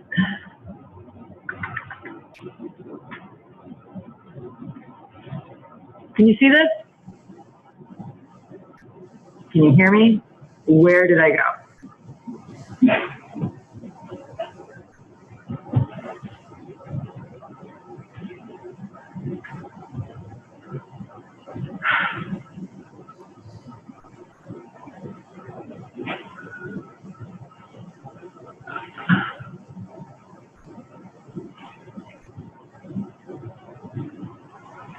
It's not taking as long as you think it is. You got plenty of time. Relax. It's not taking as long as you think it is. Just relax and take a deep breath. All right. Well, I had it up here, and now I don't see it on my windows that I might want to share. Nope, that's not what we're looking for. Let's try this. No. Is it something that can be emailed to Chair Hyde? Oh, there we go. Never mind. Hmm? No, this is not the right one.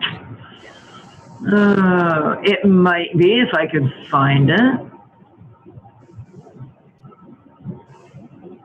We might. You had the PowerPoint, a PowerPoint presentation up just behind the email. I don't know if it's the right one or not, but you did have it up. It wasn't the right thing. It was not the right thing. But so if you close everything but your browser and Zoom, and then minimize browser and Zoom, bring up your PowerPoint, open it, and then share, and then initiate the slideshow. There's a lot of steps, John. And it was a lot of steps. So basically just everything except for your browser and Zoom, turn them off, and turn them off. And then the next step after that is to minimize your browser and Zoom so that you can navigate your desktop, open your PowerPoint, then bring your Zoom back up so you can hit the share screen, which is the green thing down at the bottom. And at that point, once you do have the shared screen, you initiate the slideshow part of the PowerPoint. But now I don't have the PowerPoint again. Oh, guys, I'm sorry. If you email it to me, here's the okay. Email this to you. Email it to me. I can try to share it, and then I'll just listen to you as you tell me click, click, click. Okay. There we go. I just sent it to you, I think. All right. See if I can follow my own instructions. Here we go, John. We're testing you. Yep. Sounded good. So when I do this, so you don't see this right now, this thing, no? Because now I have the PowerPoint up, but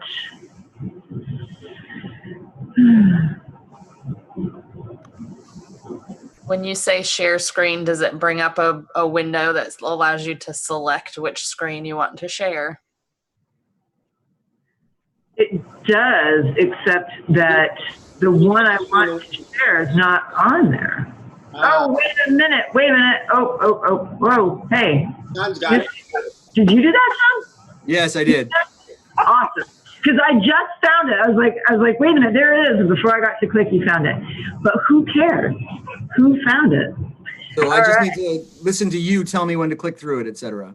Okay, so too far. Go back to the first page. There we go. Okay. Beginning. Street Outreach Team, Howard Center.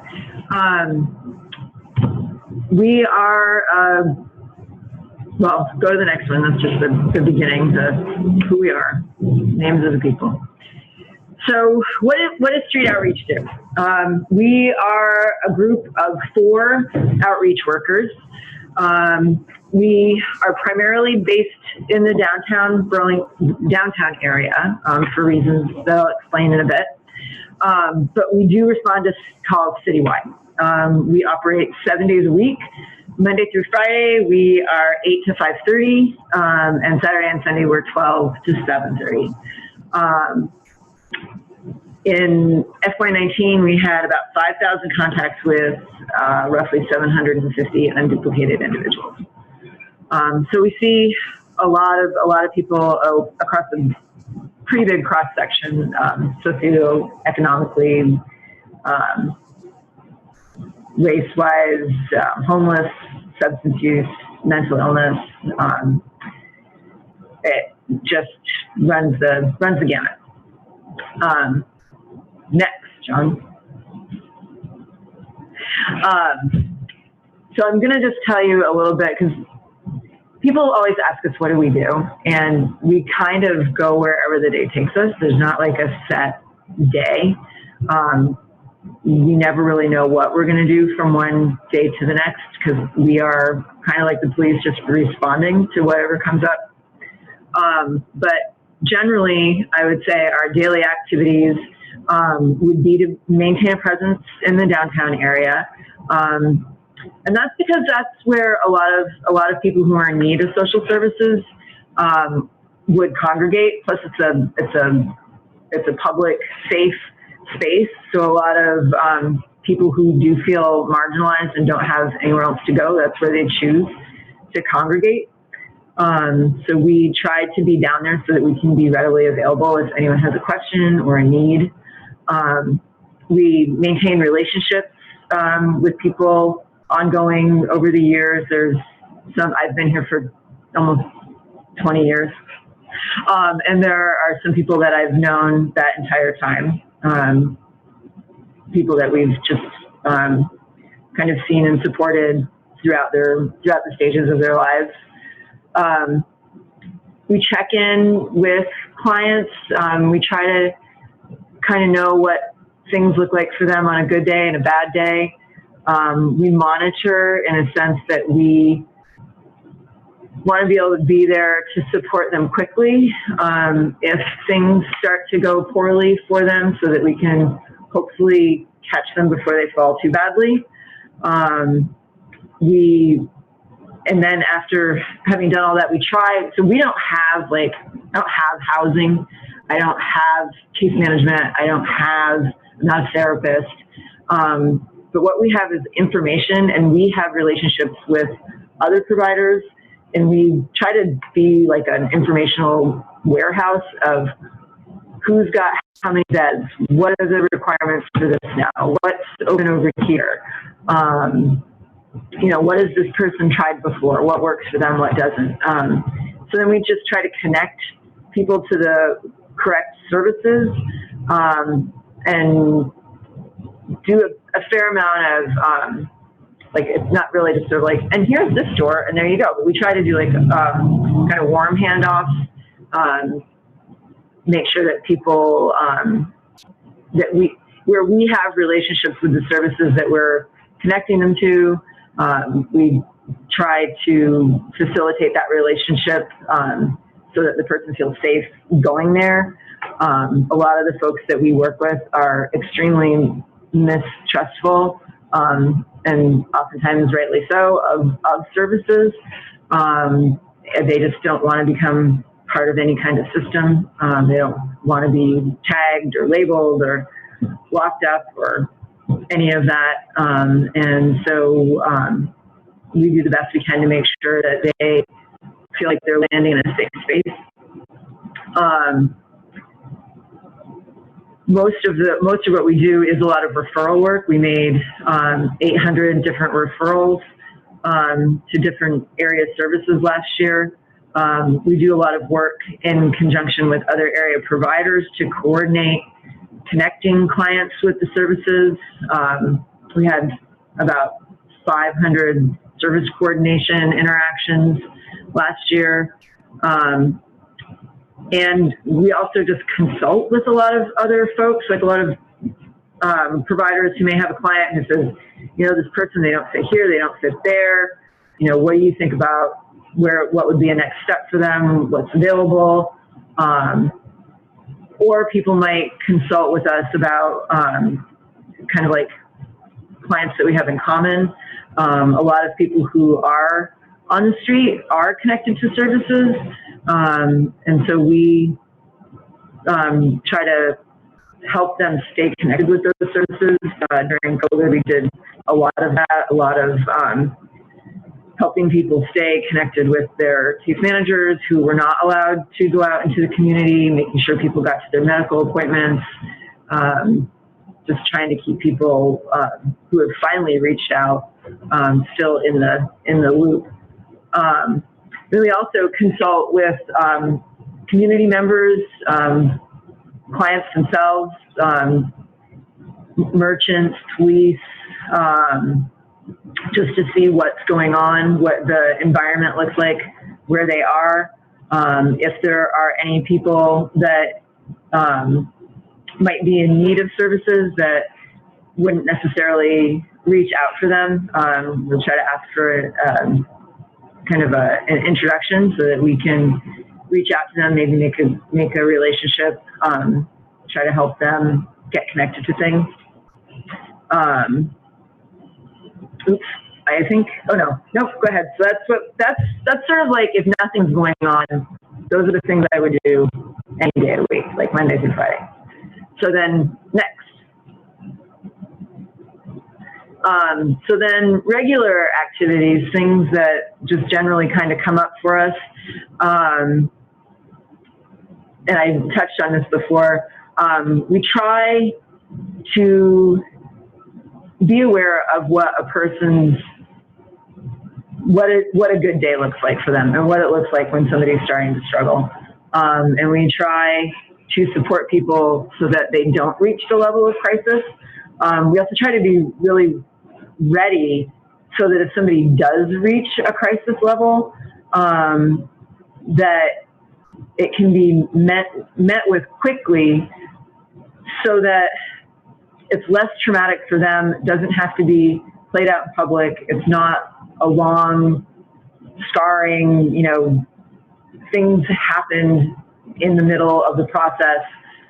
We try to cut things off like that to pass or see things coming, and get things coordinated so that we can get in touch with either their other support systems or the crisis first call for Chittenden County, which is the crisis center for DMH, or for Chittenden County, to just kind of try to have things in place so that it's sort of a softer landing instead of a long traumatic free fall for the person. We temporarily will fill in where there are case management gaps.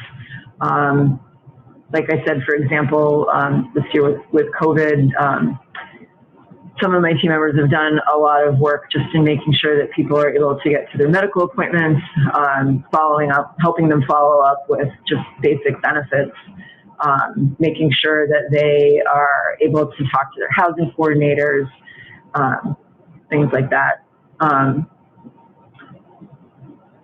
We also regularly provide people with access to basic needs like food, or trying to get them connected to where they can get food, shelter, clothing, things like that. So then next.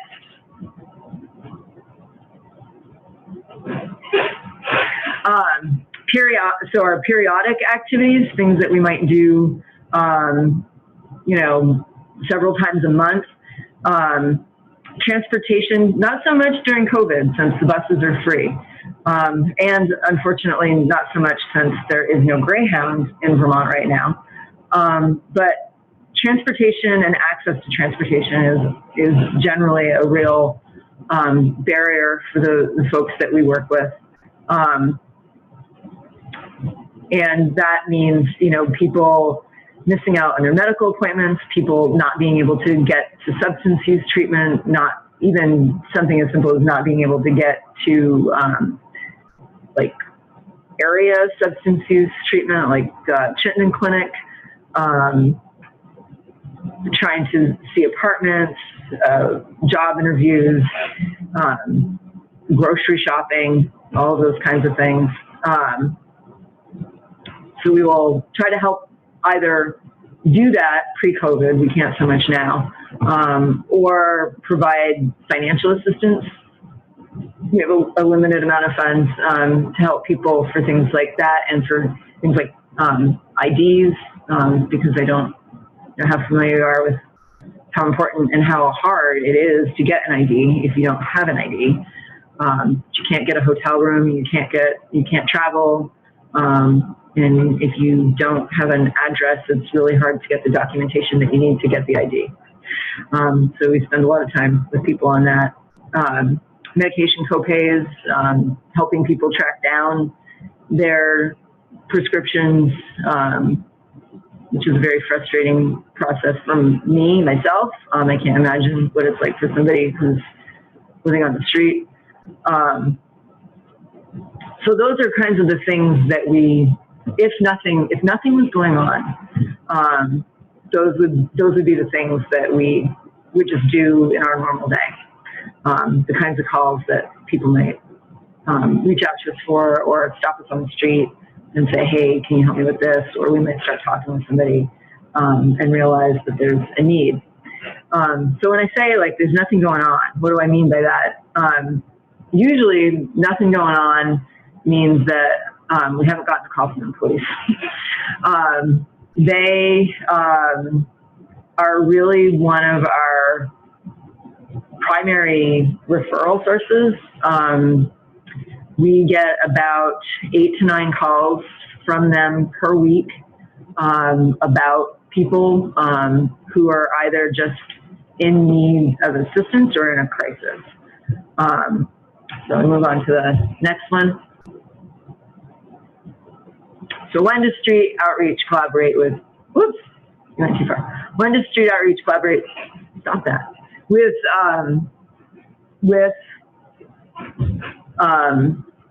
the Burlington Police Department. Pretty much every day.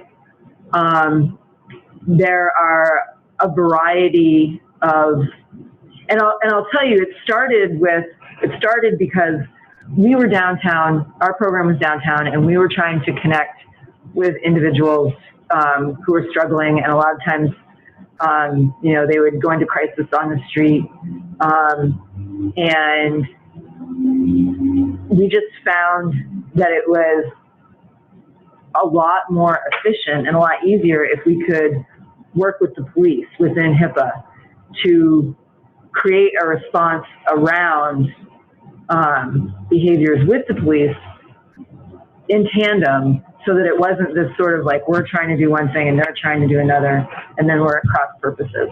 So it started with us pursuing them, and we were really grateful that they were willing to you know, listen to us social worky types and take time out of their day to help us out with the folks that we work with. Later on, they pursued us to expand the program, but if truth be told, we're the ones who approached them, because we saw the value in having them with us and the need. So different ways that we might work with the police. They often call us when they encounter an individual that can benefit from social services. You know, a lot of times we like I said, we only work during business hours, but we often get emails the next morning. You know, I went on a call. So-and-so thought someone was in her house. There wasn't anybody in her house. You know, she's elderly. I asked her if she has any family in the area. She doesn't seem to be connected to anyone. Could you reach? You know, I went to a call last night. it ended up being a nothing, but they, during the course of time, did mention that they were no longer connected with the clinic and wanted to know how to get reconnected. Could you guys help them out? So a lot of the ways that we come into contact with the people that we want to serve is through the police, and this would be the most common example of how. Next.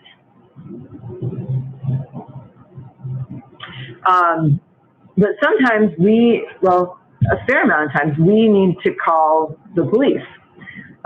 Fortunately, we have not had to call them too often to protect us. But it has happened. There have been several occasions where my teammates have been attacked unprovoked by somebody who was hallucinating and thought that they were somebody else, or just has a fixed delusion about the person, and we've been able to call for the police.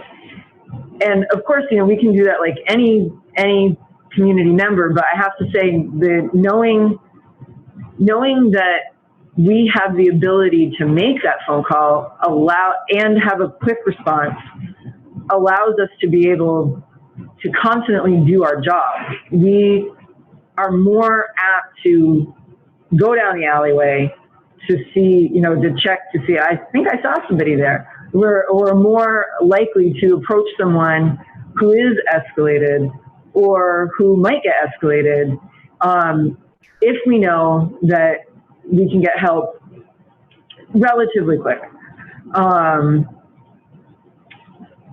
So that is something that we, and I have to say, if you asked, when you start asking around to different places about different needs, I think all social services really build their capacity around what kind of response they might be able to get in terms of an emergency response. I know that's true for Act 1. I know it's true for a lot of the hospital diversion beds that Howard Center runs. I know it's true for the Chittenden Clinic. And maybe these could all be solved by private security, but I don't think so, because there are still just a lot of issues that legally can only be dealt with by a police officer. So, like for example, incapacitation. If we come across somebody who is really incapacitated and is not safe to be left alone, we legally can't take that person into custody. We have to call the police and say, John's incapacitated. I'm concerned for his safety. Can you guys come pick him up? And then they bring him to Act 1. But that's not something that we or any social service would ever really be able to do for him, for John. Next.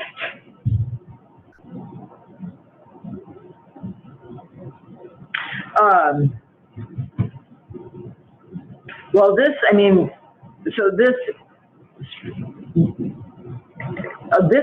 happens a lot. Most of the time when we go out on a mental health call, because as John was saying, dispatch, they get a call, all they know is they hear somebody kind of sounding very frantic in the back. My brother's having a mental health crisis and he's not safe, I'm not safe, come to X, Y, and Z address. So the police will call us in case it's somebody that we know, and we might get there and be like, oh yeah, I know John and I can de-escalate him really easily. We might get there and it's somebody that we don't know and the situation is really unsafe and we have to step back and decide how we're going to handle that. Or I may know John and John's not in any position today that he can listen to me, and it doesn't matter that I know him, it doesn't matter that I have great de-escalation skills, it doesn't matter that we go way back, that that in and of itself isn't gonna work for me, and it's not safe for me to be there by myself to approach John. And that's the same with, substance use, or sometimes like a DV, if it's like a family, like an argument, a neighbor might call and say, oh, it just sounds like neighbor's being lazy, and I think it's substance use. We might get there, and it's really more of like a DV type thing. And of course, we don't want to, it wouldn't be very safe to get involved in that, because as Councilor Freeman mentioned, those are often the most violent of situations, and can really take a turn for the worse pretty quickly. So next.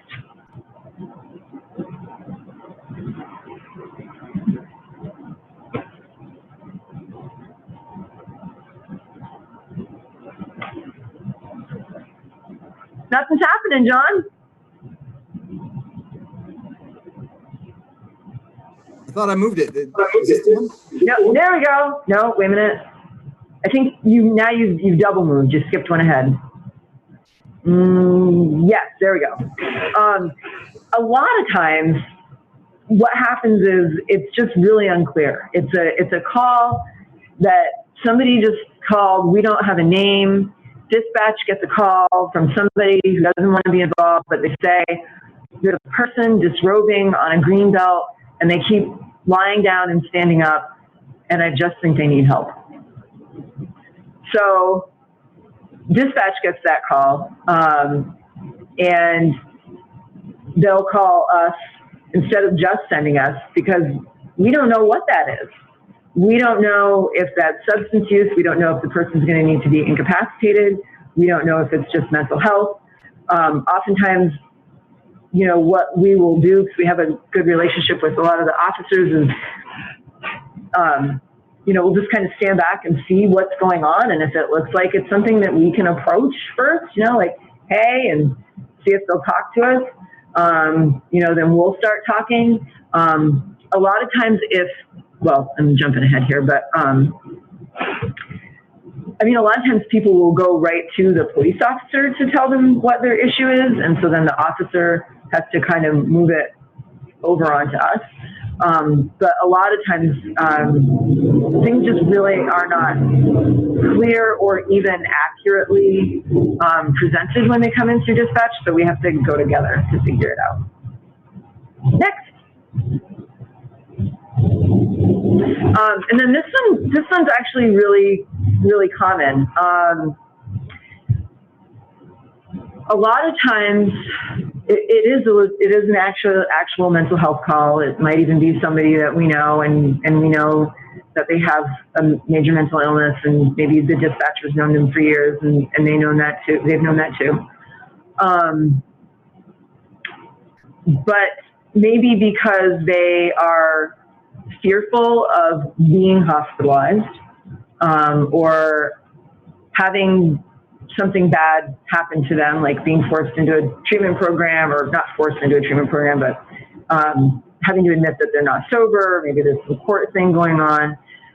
A lot of times people really don't they hear Howard Center, they're like, no, thank you, no social services, I don't need you, thank you. I'll tell the officer what's going on. I don't want to talk to you. So sometimes we have to respond with the officer. The officer gets the information, and then we coordinate the service for the person from there. The other time is that a lot of times people will call 911 because they feel unsafe, and they may just have a general feeling of lack of safety, or they may be having delusions about their lack of safety. They may think that somebody keeps coming to their window, but it's clear from the security tapes that nobody's coming to their window. We will talk to that person. They probably already have a therapist. They are probably already taking medication, but they will continue to request a police response because that's what they think they need. And sometimes the only way we can satisfy that person and have them not feel more marginalized than they already are is to do sort of a joint response with the police, so that their feelings of safety are being addressed, and we are also supporting them from a mental health standpoint. Next. And then the last one, and this is really one of the most important ones for me, with our population, is the involuntary hospitalization process. Sorry. In Vermont is arduous, and that's good, because it should be, because you're essentially taking away someone's liberties for an indeterminate period of time over something that you didn't mean to do. And it requires a lot of documentation. It often requires that it takes place over a long period of time, because you have to get to the point where the person is at imminent risk of harm to themselves or others due to behavior caused by their mental illness. And it can be immediate. I mean, it can be something that's going on right now, or it can be over, it can show a pattern over a week or so. And that often will involve, because a lot of the times it's harm to, most people are of harm to themselves, and usually the police will be involved because people will observe it in the community, or family members will call. And it then ends up being absolutely crucial that we have the police working with us towards these warrants for evaluations, so that the person can be made safe until they can either get better, until the episode ends, or they can get treatment. And again, like incapacitation, there's the piece that no one except the police has the legal right to take a person into custody to do this. So it's a piece that happens, unfortunately, more often than I mean, I would like to see a different system, but the system that we have, a person has to get to this point before they're going to get help. And it happens, I would say, 6 or 7 times a month that we end up going through this process with the police, working with them closely as our partners to try to get the person the higher level of care that they need. So I guess,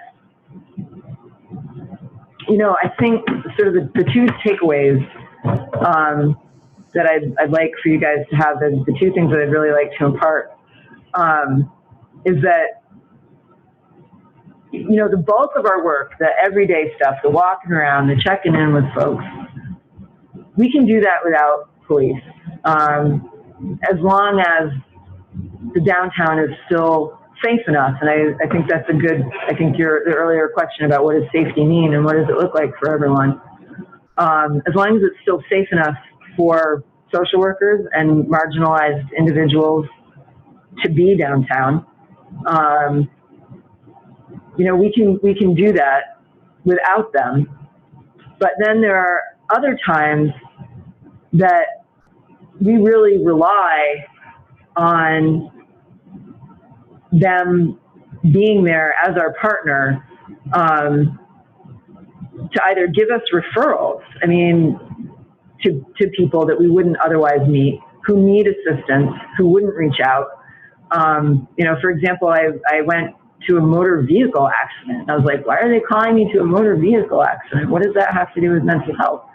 But then I got there and it became clear that the woman was suffering from some mental health and substance use issues, and she wasn't currently using, but that was part of it.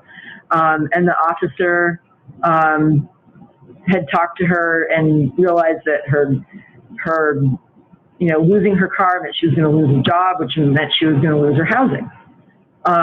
And so she called us to come up and see what we could do.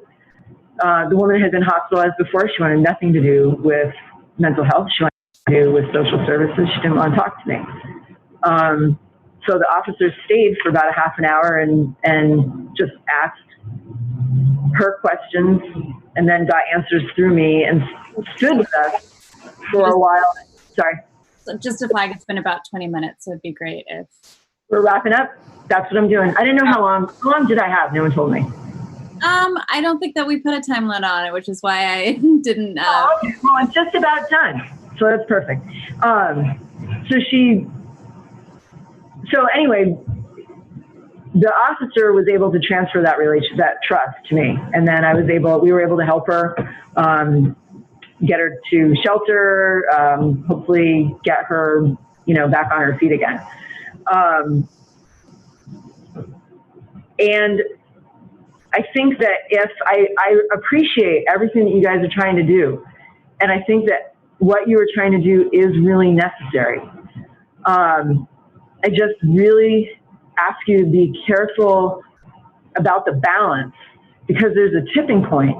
If there's too much social service without the safety that I believe the police, from what I know, provide for me to do it, and the legal access to do it, then you'll have too many social workers not being able to do their jobs. And then we'll just be social workers saying, yeah, I wish I could help you, but we won't really be able to affect the change that you're looking for. There's a delicate balance there.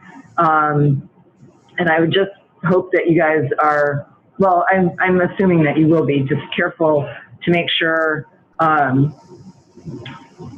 you have enough police presence so that social workers will be able to do all aspects of their job, both the daily and the crisis piece, which is where we really need the police and is the really high impact piece for the people that I work with that are usually the ones that frankly get the short end every time things are cut. So it would kind of them be getting the short end again. And I really have concerns about that. So that's my spiel. Does anyone have any questions? I just ask a question. I can't hear you. Yeah, I just have a quick question. So I've got an echo coming from someone's speaker, but my quick question is just, okay, my quick question is just, do you usually get referrals then directly from BPD, or so with the calls either, so do you have any individuals or merchants calling you directly, or do those all go through BPD right now? So Karen's called when she was a merchant. But yeah, we get calls directly from merchants. We get calls from the police. We get calls from other providers. We get calls from concerned citizens. I do think the bulk of I haven't looked, but I kind of think the bulk of our calls for service do come from the police. But to speak to that whole idea that you had about, sort of triaging, like what is what, I think, and I love that idea that woman had about, I want 411, I want 611, I want 811.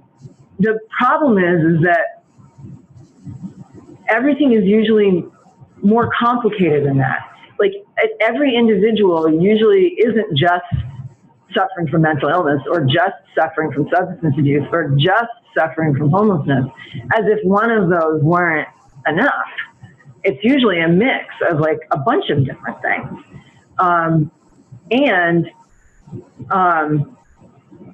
Oftentimes there's a safety component. So that's when you need to have the police as our partners.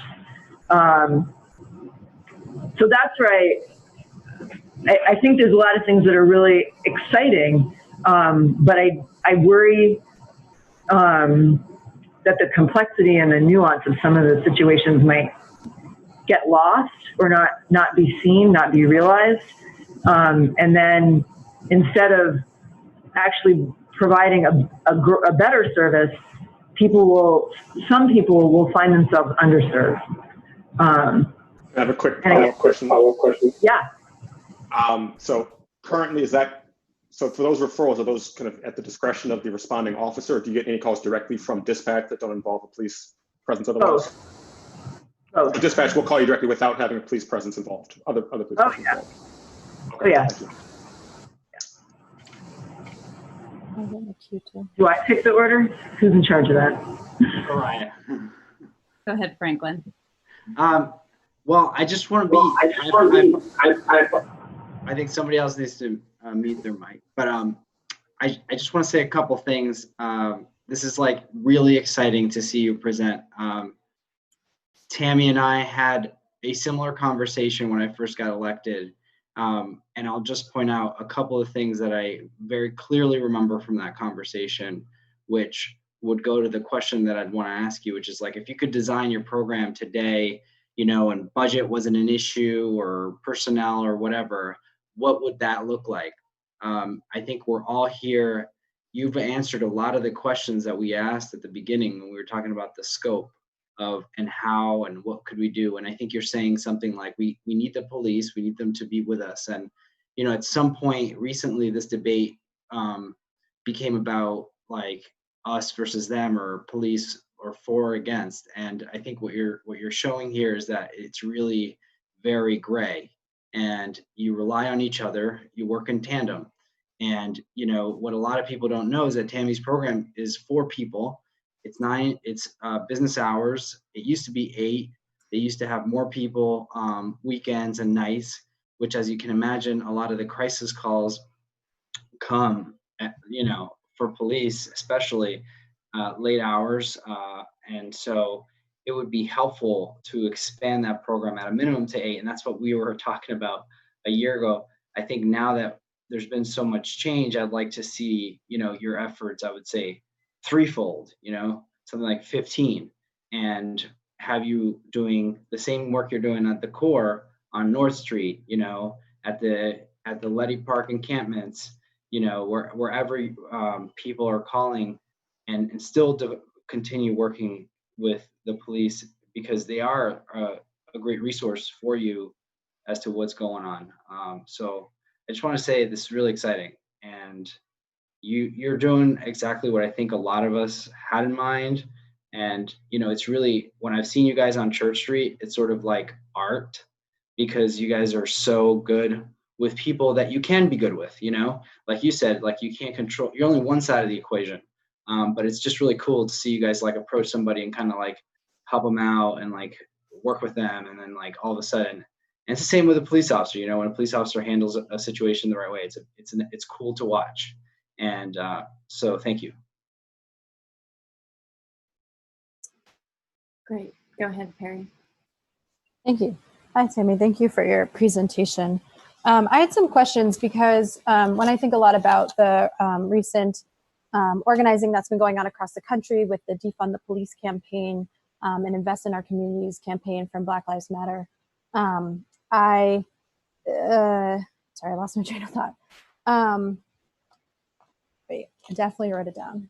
Sometimes I just get distracted and then I lose the whole train of thought. I think about the importance of, again, this conversation about like at this point of crisis and then responding to crisis. And then the other main conversation around that, which is this idea of addressing systemic racism. And I know a lot of the conversation often gets focused on policing and policing issues and the criminal justice system, incarceration. But there is a conversation going like across the board in terms of systemic racism, institutional racism, sort of across the board, including in agencies. And something that I didn't see in your presentation, and I'd really be curious to hear you speak on now, is how is Howard Street Outreach addressing systemic racism in its organization? How do you see that coming up in your organization in terms of the work that you're doing? Because to me, like in terms of what this committee is tasked to do, is in a large part is to address anti-racism measures and look at systemic racism. And I appreciated your presentation because I think it was illuminating in terms of like what the way that you work with the Burlington Police Department, but it didn't really elaborate, like it didn't really explain to me what you're doing to address the actual underlying issues that I think, to me, this committee and this sort of movement that we're part of is looking to address.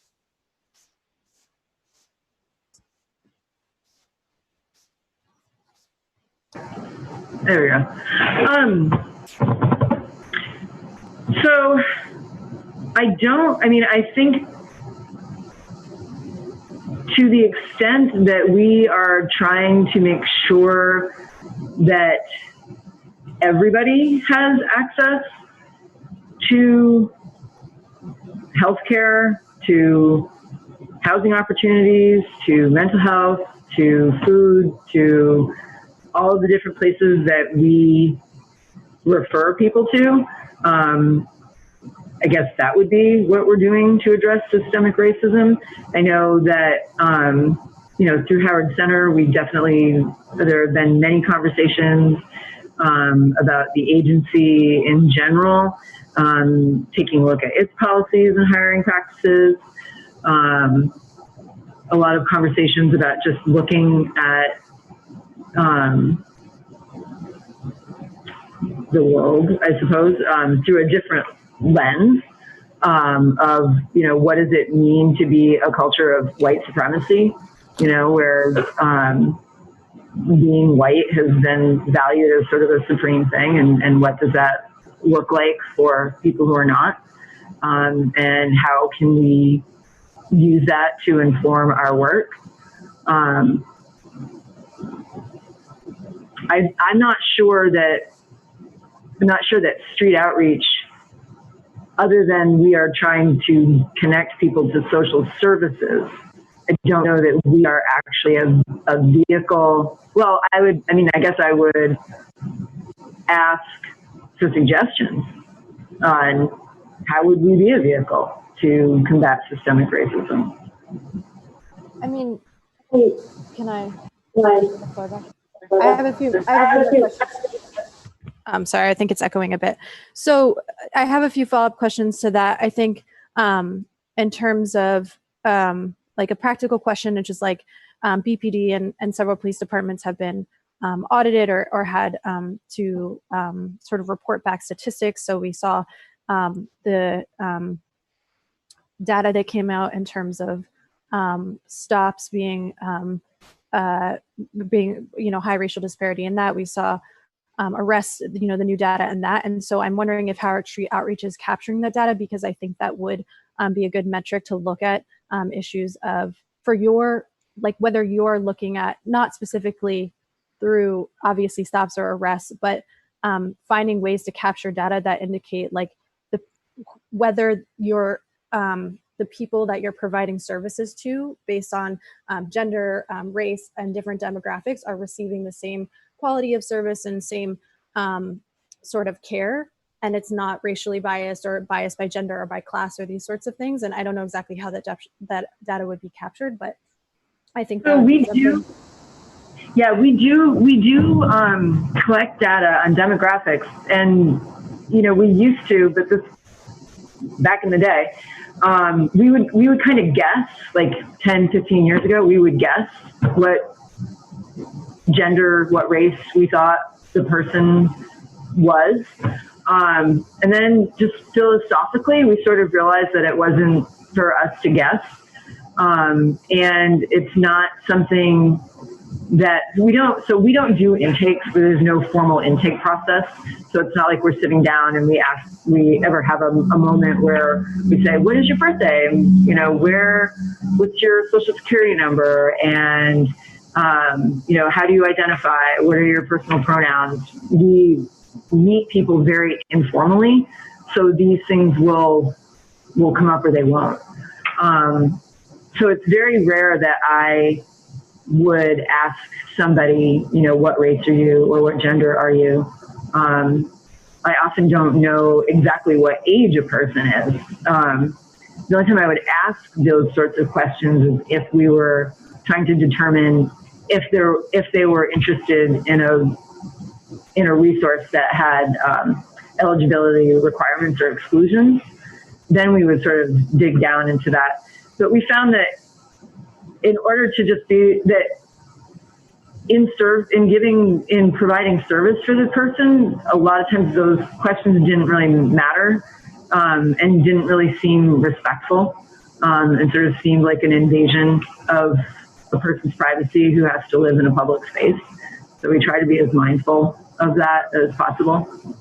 Yeah, I mean, it concerns me to hear that. I think that is part of like institutional racism, is not taking into account how different services are provided to different people based on race, and also, of course, across different demographics. So that does concern me. The reason why I also bring this up is because this is not necessarily something I have not been serviced through Howard Street Outreach or the Howard like network remotely, but something that has come up from advocates, as well as I think people who receive those services, is concern over implicit racism and other discriminatory treatment through those services. And I just, I felt a little disappointed that that is not something that was part of this presentation, because I think it's part of this larger conversation that we're having, and it's about this larger conversation about systemic racism and institutional racism. I think that to your points about the takeaway about involving police, I think this is what I've been talking about sort of more broadly, and what I've said in other, the Public Safety Committee, is that that there's the reason why there's such an emphasis to me on investing in communities and community resources is because there is a critique of social services agencies that, and similarly with police departments, that since they are responding at the point of crisis, that it's not really getting at the root causes. And that's why there are people who critique, and this isn't the term, I don't know what better term there is, but the term, that's why the term diet cop is used for social workers. Which basically means like a cop light, like you're still responding at the point of crisis. There are still a lot of issues with agencies having institutional racism, other discriminatory and like structural issues that aren't actually reduced, that are not, that are obstructing the ability to reduce harm. And that's not like, I'm not particularly isolating Howard Street Outreach in that. I just think it's an important part of the conversation, and I think it needs to be talked about when we talk about harm reduction and how we move forward in terms of a public safety model. So I appreciate your presentation in terms of understanding the way that Howard Street Outreach is functioning in the community. It's super informative, but I do definitely want to keep those things as part of the conversation moving forward, because I think that's what this this body and what we've sort of been tasked to do based on the resolution and the movement that we're part of right now. We would absolutely be open to hearing you know, your suggestions and thoughts on how to avoid perpetuating the systemic racism or even participating in it.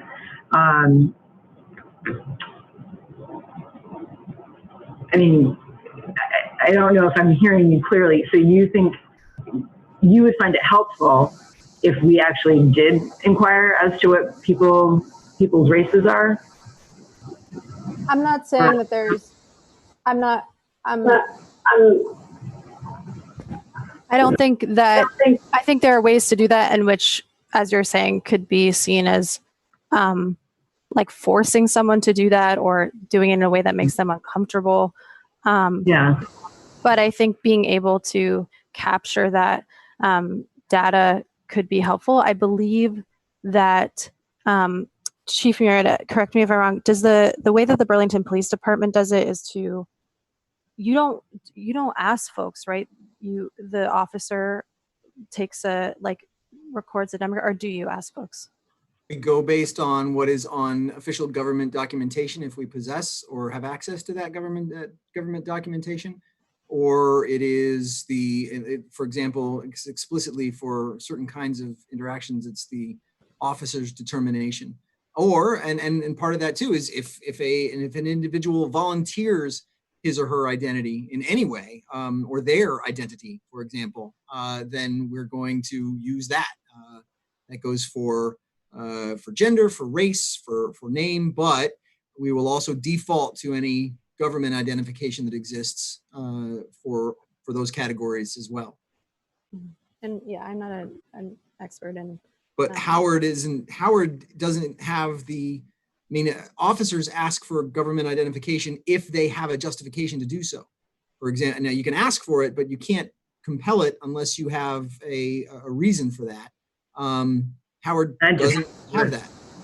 So I don't think I think getting into the weeds in terms of how to capture the data, that's not like my area of expertise. I mean, Howard Street Outreach, I think, could consult with someone whose area it is to do that kind of audit work.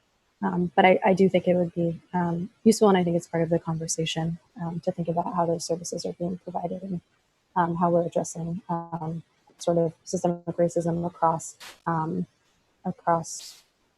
our institutions. Yeah. So one of the oddities of, you know, the background on this is Tammy asked to present to the Public Safety Committee before, kind of before the Joint Committee ever met. So you were put on the agenda, but to some extent, I think it's one, thank you for bringing up the point, Perry. Two, I think that there will be another time when we'll kind of have a more holistic conversation with several of the organizations and some of the issues that we should think about and gaps and ways of changing how we do things. So just want to frame that in terms of saying, if we have specific questions for Tammy, that's great. If we're talking about like wider, like something that we should really have like across kind of organizations in Burlington, I assume we'll have kind of another forum for that based on the motion that Perry wanted to make. One quick point, sorry, Eileen, if you don't mind answering a question right quick. I feel like I may have misdirected Perry and telling her that she shouldn't make the motion during item 3. Is it okay if we just slot that into item 5 and other business? Yeah, it's fine. I think you were fine because she asked your advice. I mean, you can't stop someone from making a motion who chooses to do that, but she asked your opinion. So I think it's fine. And then you can fit it in where when you get to the sort of next steps. Great, awesome. So thank you for letting me do that point of information. And if other folks have specific questions for Tammy. Go ahead, Mark, and then Karen. I think Karen was in first quite a ways ago. Apologies, I wasn't always looking at my screen. Carrie, then Mark. Thanks, Commissioner Hughes. So I had my hand up before because I just want to, I'm going to do the clarifying question thing for quite some time because I'm new. I'm hearing Councillor Freeman talk about why we're here, but we are also specifically talking about how we can look at different services as opposed to using the police. I just want to make sure that I do want to name that, and I want to say that, you know, that's why when I saw Tammy on the agenda, I'm like, okay, we're going to start talking to some people who might be able to help us out. I mean, we've asked to cut the police budget.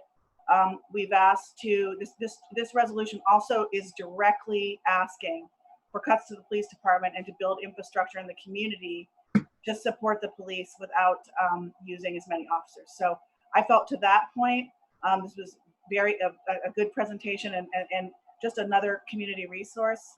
And that's what I thought, you know, was happening here. So I don't think it was in any way out of the realm of this conversation. And I appreciate you being here, Tammy.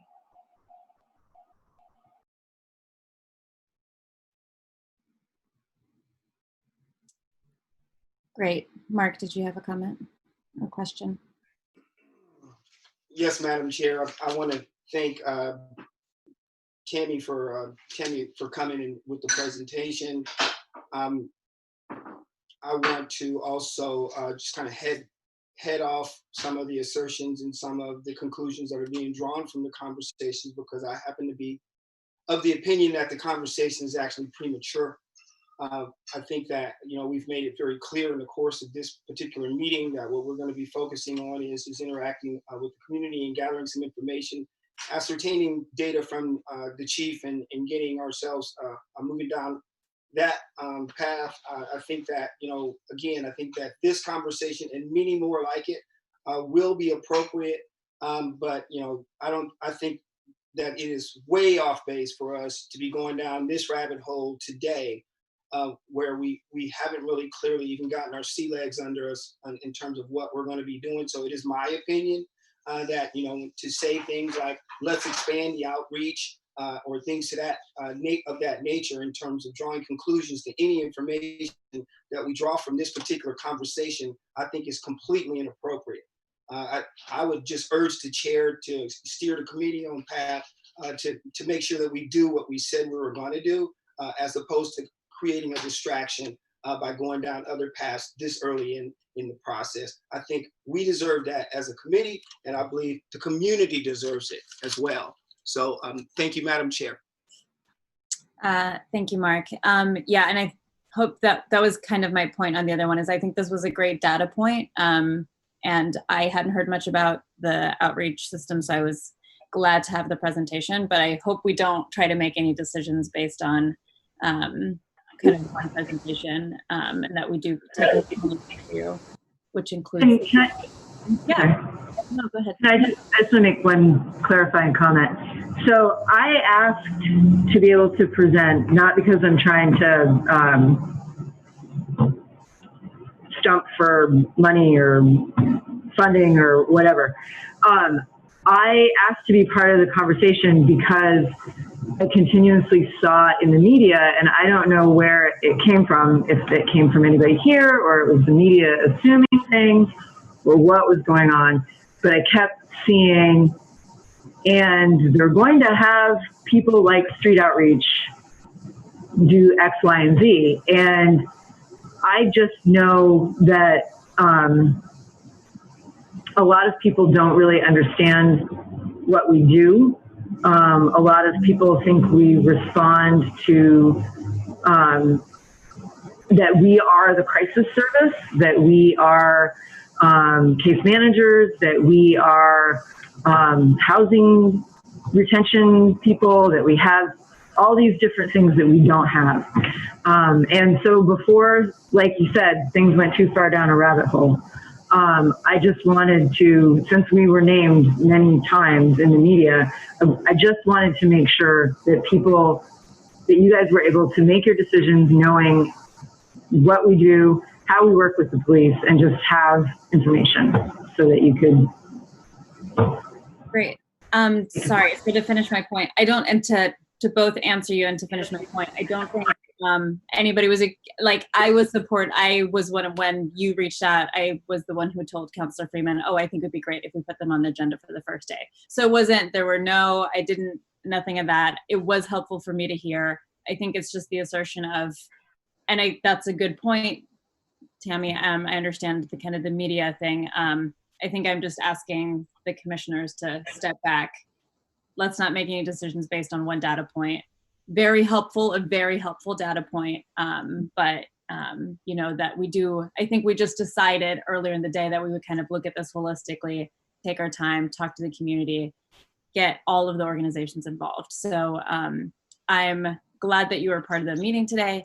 And look forward to having you kind of be part of a discussion with some of the other organizations as well going forward. You guys have a lot of exciting things going on. Great. Are people okay cutting off this part of or ending item 4 at this point and moving on to item 5? Great. So the next thing that we have then is determining, thank you so much, Tammy. How do I get out of here? There we go. Thank you. Great. So the next part is determining the meeting schedule. So I won't set a clear direction on this. This is an item that I will leave completely open to people's thoughts on, starting, I guess, with frequency and then moving on to specific days.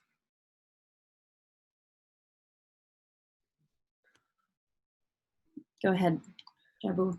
I will say, me personally, due to my job, I am completely open. I can meet every week, every 2 weeks, and I have zero time constraints. All I ask is not on Friday or Saturday night, because that's when I do work. But other than that, I'm completely open. So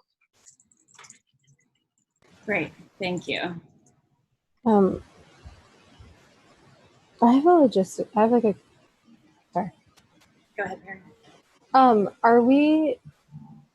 I just, if we're going to be setting a meeting schedule in terms of frequency, I just would be curious to know whether, at this point, do we foresee that the joint committee will meet? Is police commission is still meeting though, correct? correct. The last Tuesday of every month. Okay, but okay. I'm just trying to think of it in terms of police commission's also meeting, then the joint committee's meeting, and then when and if is public safety committee meeting. But that's sort of what I was trying to figure out logistically. Great. If we could hear some other preferences just on frequency so we can get a sense of where people are at. I heard weekly to every other week so far. So that's what I'm going with until I hear something else. Go ahead, Sherry. Oh, sorry, Jabu, did you have a clarifying? Yeah, I guess if you want me to say something specific, I'd say bi-weekly. Great. That would be my preference. Great. Is there a general consensus for bi-weekly? Randall and Karen. Yeah, I'm just a little uncertain about how frequent we need to meet, because I'm still not entirely sure what we're being tasked with. So I prefer to have a sense of what we need to do before deciding how often to meet. My understanding is we owe a committee to City Council the first meeting of October 2020. I don't know. I mean, the resolution does not state that needs to be the termination of this committee's work, of course. But I don't know whether we're looking at that date of October 2020 as a date when something will be delivered, when we have some kind of deliverables, or if the idea is just that that's a way to check in. So I guess I'd like some clarification on what exactly we're being asked to provide, and an idea of how long we expect this work to go on, for knowing how often we need to meet. Thanks, Randall. Karen? I was just going to say bi-weekly is my preference. That's all. Great, thanks. So go ahead, Franklin. I do think that it's worth it sounds like there's genuine debate about what our mission and our goal is and what our scope is. We just had a professional who engages in this work that we're looking for answers about. And I agree with Mark that that's just one component. And I certainly wasn't trying to say that we should make a motion to expand the program. What I was trying to say is, wow, here's the answer to many of the questions, not all, that we've been talking about. And it's something that I was obviously have some experience in, having already essentially known what they do, seen what they do, and wrote a resolution to expand what they do. But I guess what concerns me is we can have a lot of meetings, sure, but I think we first need to figure out what are we going to do and how can we achieve goals. I think the next meeting should be about the RFP. That's the first thing we need to do. And then who else if Mark's right, we should hear from the community. So we need to figure out how are we going to do that? We can't go on a listening tour around town because we're on Zoom. So how else can we sort of achieve the same kind of effect? Is there a group of people? Do we want to reach out to representatives of a group? Or, I think one thing that I can tell you from where I live is that a lot of the people that are concerned about this issue, who are on one side of the equation, are not going to necessarily show up to Zoom meetings. So that's hard for me. But thank you. Great. So I actually didn't hear as much dissent on what our goals are. I think we heard a little bit of some dissent at the end in terms of immediate responses. But I hope we had some consensus on goals. And along those lines, I think it would make sense if we met every other week for the next 2 meetings maybe, and then we decided on a new cadence based on how those initial 2 meetings went and how much work we think we have to do and what's on the agenda. Does that work for folks? Does that not work for some folks? I think that sounds good. Great.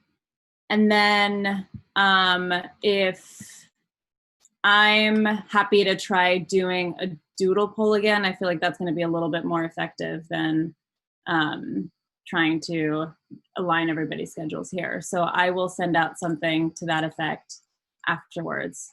And then moving on to item 5.02, based on that, would be great if I heard already some discussion on what we want to have for our next meeting agenda item. I want to give Councillor Freeman the floor first, since she had some items, and then Councillor Paulino, I don't know if you had something to add to that, but.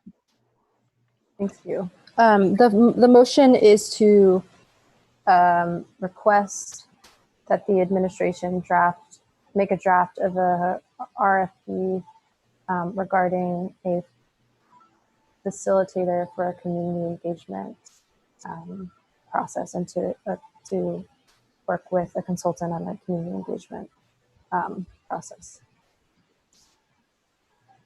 Great. So I didn't actually write that down. Shannon, did you catch that? Great. Mark, was that a second? Fantastic. Is there any discussion?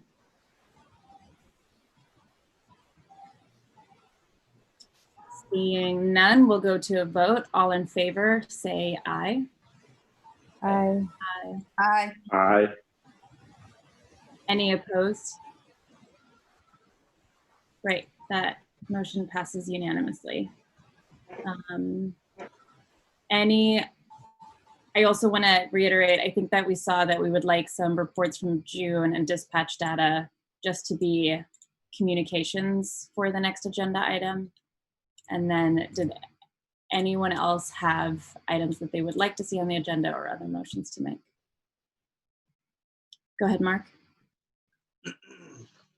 First of all, I was not recognized on the last item, and I just wanted to chime in on the schedule, and I wanted to suggest maybe it might head some confusion off these every other Tuesday in the evening. I don't know. Maybe that if we could resolve that now, it might help us a lot. Unless the Madam Chair would prefer to go otherwise, but I just wanted to put that out there. And the other piece of that is that the whole idea of what I had previously discussed, this is going back to where we are now, is that perhaps we might want to consider a modified or I should say suspending the rules for some type of community interaction with the committee next meeting as well. Because I know that public forum thing is just not working. Finally, perhaps the prospect of us, outside of our meetings, scheduling community engagement activities. I realize that Zoom doesn't work for everybody, but it's an option. Great. And along those lines, I guess the first thing I'd like to propose is I know that we've had people email in to sign up to be on the meeting. I don't know if we can, some of the other committee meetings I'm in, we just have people raise their hand if they want to speak. So that's kind of the minimum of what I think would be a little lower barrier. Are there other things that folks would like to see in terms of that process? Mark, I don't know if you had specific ideas. Go ahead, Randall. So I disagree with what was said earlier in the meeting that while we can think about ways to handle the kind of community, the open community discussion part of the meeting, it's important to not think that that's going to be our only way of getting information about what it is what the community's concerns are. So, right, finding additional ways to bring the concerns of the community into this meeting without thinking it needs to be limited to what we get through community forum is important. Absolutely agreed, and I hope that's what some of that, if we get that RFP, what at least later on the professional facilitator can do with someone who's, not a politician, maybe doesn't have as much of an agenda as a committee chair.